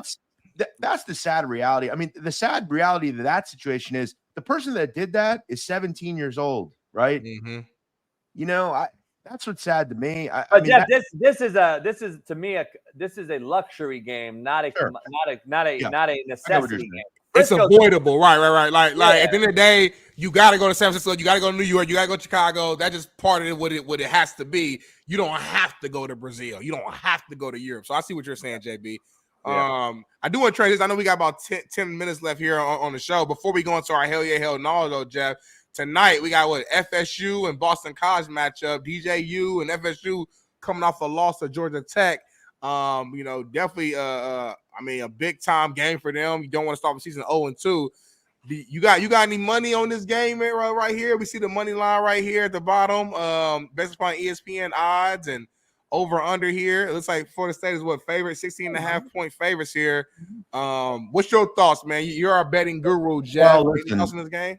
Yeah, I'm not interested in laying 17 points with Florida State, a group coming off of an outright loss in Europe, then have to travel back home and take on, to me, a pretty game BC team. The same BC team that almost beat Florida State last year, who had Jordan Travis, Keon Coleman, and all those guys.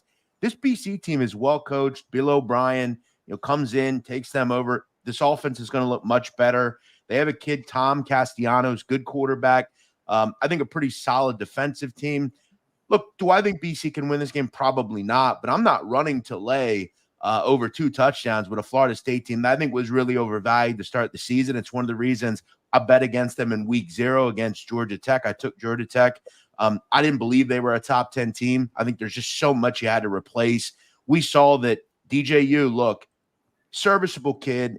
He's not a quarterback that I'm in love with. I don't want him manning the quarterback position of the team I'm interested in.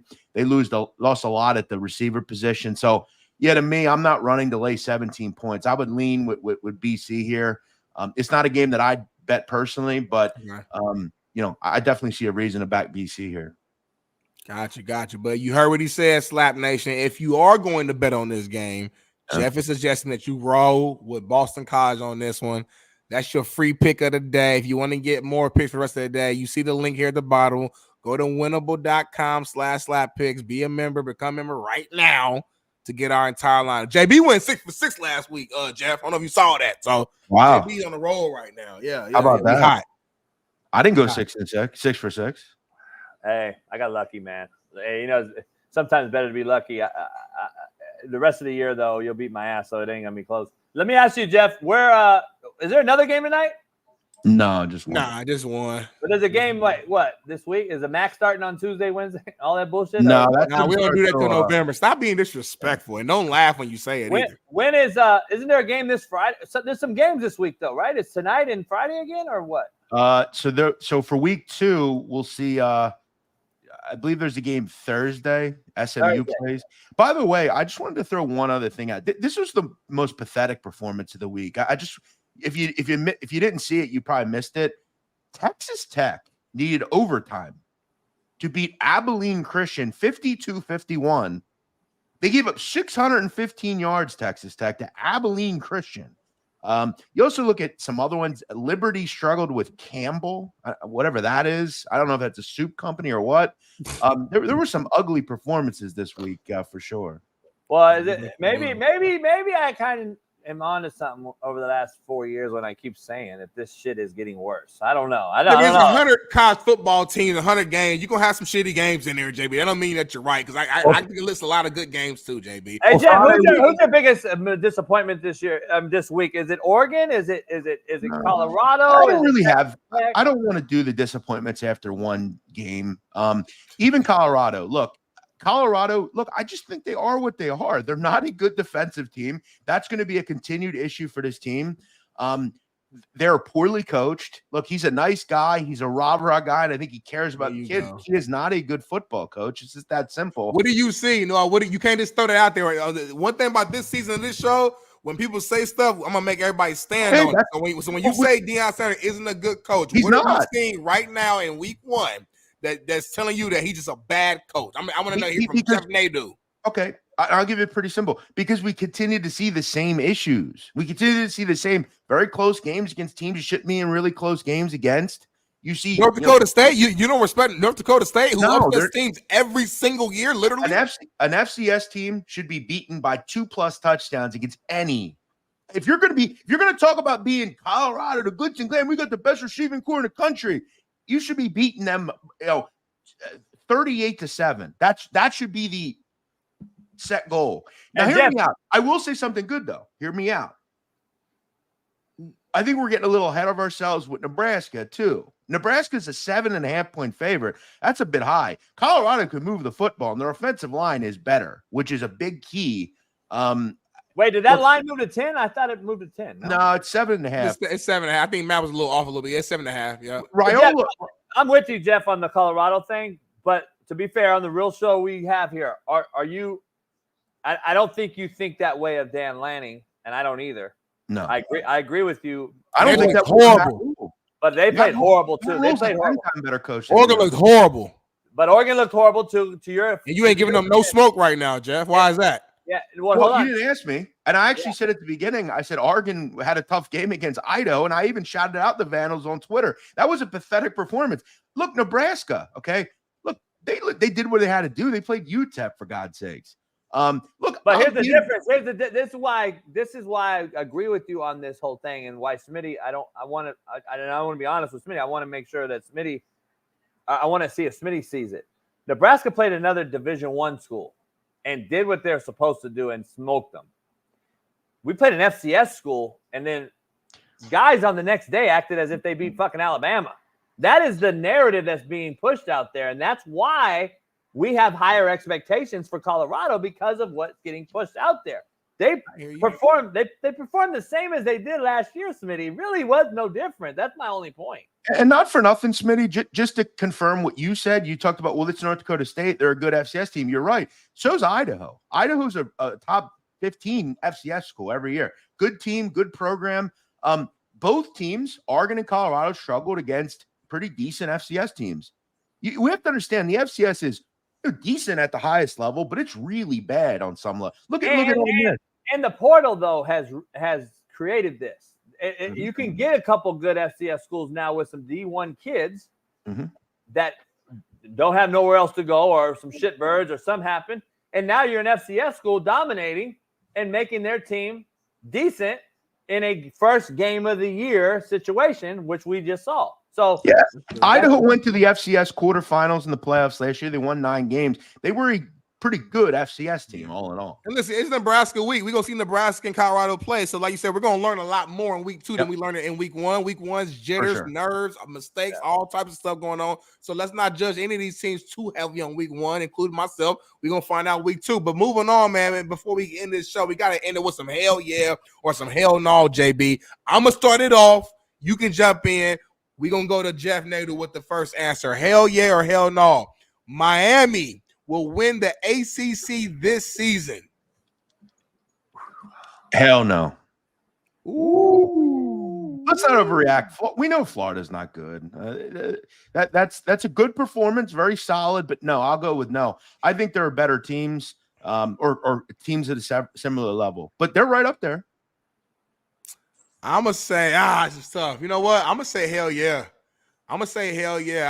I know it. Maybe I'm overreacting. I like Cam Moore. I like those weapons on that team. I like the recruits they got. I like the energy around the U right now.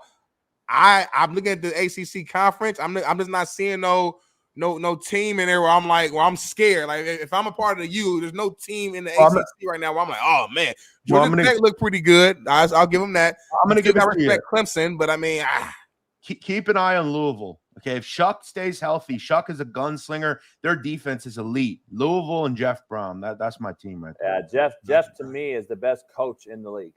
Got you. All right, next one. We got hell yeah, hell no. Travis Hunter will play both ways in the NFL. Hell no. Hell no.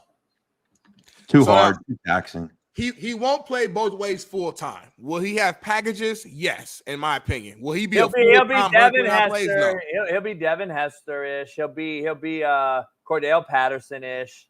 He'll do some things, but he cannot. He just won't. And by the way, Smitty, if you're going to defend the pay that the NFL giving these players every day on this show, then there's no way you pay a guy as much money he's going to get and play him both ways. That's a bad investment.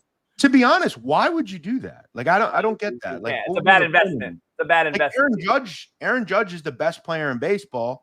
He plays one position. He gets paid a lot of money, and he's very good at it. Well, Shohei Ohtani up until this year was pitching, and he was the best hitter and best pitcher team. But that was like he don't do that no more though. So right, to your point, he is though. He is going back next year after his surgery. Oh, he is. Okay, well, that's an incredibly taxing thing. The NFL, it's hard to go week to week. I mean, it's no way. It wouldn't. I hear you. His body wouldn't hold up. I hear you, man. All right, we got 3 more. We're gonna make them quick. Hell yeah or hell no. Bo Nix will be the most impressive rookie QB this season. Most impressive. Yeah, I'm leaning hell yeah. I've been really impressed with Bo Nix. I think, look, you want Denver to find that quarterback. It's been a long time. I say hell yeah. I mean, I think you can absolutely do it. I'm gonna say hell no, Jaden Daniels. I say hell no, Caleb Williams. As much flack as we give him, impressive. I still think he's going to have the most impressive rookie season. Hell yeah, hell no. And this is the perfect segue. Caleb Williams and the Bears will be a playoff team this season. Woo! Fuck no. Yeah, I didn't understand. I actually bet them to not make the playoffs. I think it's a huge leap. They're still not look on paper. I don't love their offense, to be fair. I still think their offensive line's poor. He will make them a better football team to get to the playoffs, especially in a tough division. The NFC is a tough conference in general. Yeah, I look at a wild card like like the Packers or the Cowboys, or I like those teams a lot more than it just tough. And you have to know in the head, their division alone. You got the Detroit Lions, who you can argue the best team in the NFC. You can argue that. Then you got the Green Bay Packers, who are young, super good team. So just in the division alone, not talking about the Cowboys, not talking about your Eagles bouncing back. And when I say bounce back, they were 11-6 last year. So there's so many other teams in the NFC as well. It's where I think the Bears will be better, but playoffs, hell no. But last one right here, and this is the one, me and JB, we got some money on this, so I cannot wait to see it. Hell yeah or hell no. Colorado will win at least 8 games this season. 8-4. You know, and this is how you know, and I'm not directing this at you two guys. This is a very difficult schedule. I don't think we've looked enough at Colorado's schedule and say, you know, where's their 8 or 9 wins here? I mean, you got to go. They don't have them. They don't. Yeah, they have no more gimme games on this schedule. Maybe outside of one. I mean, by the way, Arizona's going to put up 50 on them. So they have to score in that game. And by the way, they have the best receiver in the country, Mr. McMillan. He is the best receiver in the country, straight up. He's a dog. He could be a top 5 guy in either college or NFL right now. And guess what? No, he don't go that far. Look at that schedule. He's a beast, but he ain't. Don't do that now. Don't do what you just did right there with Tyreek Hill, AJ Brown, Devontae Adams, Jamar Chase, Justin Jefferson, CeeDee Lamb. We're not gonna do that right now. Respect the guys. I tell you right now, he's big time. Hey, if he was in the NFL, he'd be in that market for that big pay. All right, I give you that. Yeah, that schedule's really tough. Real quick, Jeff, look, just go through it.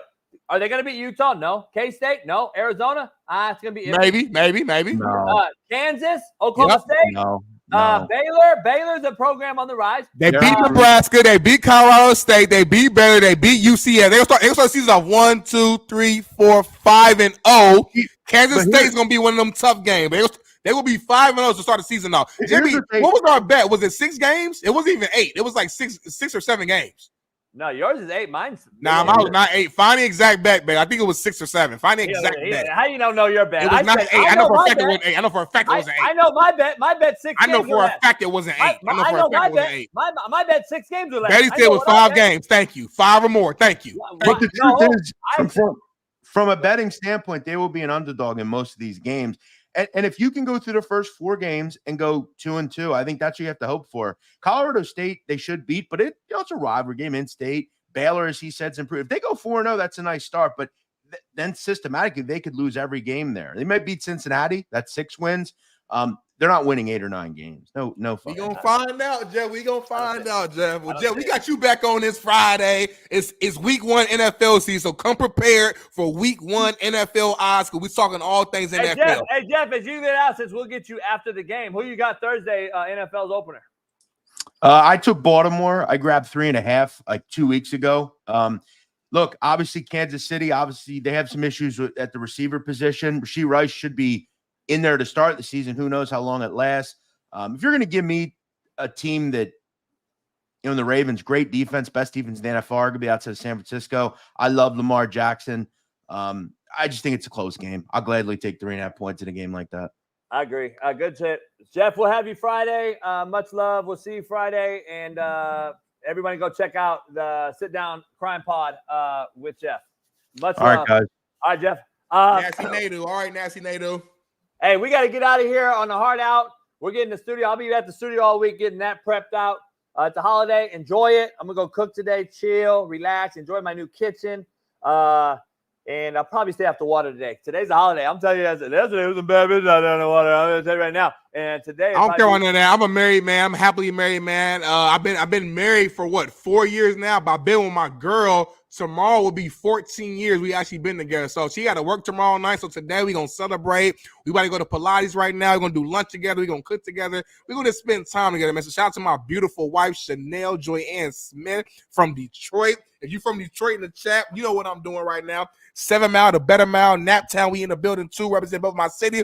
I got to go before I get in trouble. JB, Bailey, I love y'all. Better show tomorrow. We're going to keep going through people in the chat. Go to winnable.com/slap. We got Hey, hold up. Pilates? Oh, my goodness. Baby, take us away. We'll see you tomorrow. Issues get pressed so fast you don't get sacked like bags and baggage. Smitty and Jason Brown, kill the, yeah, it's a rap. We what the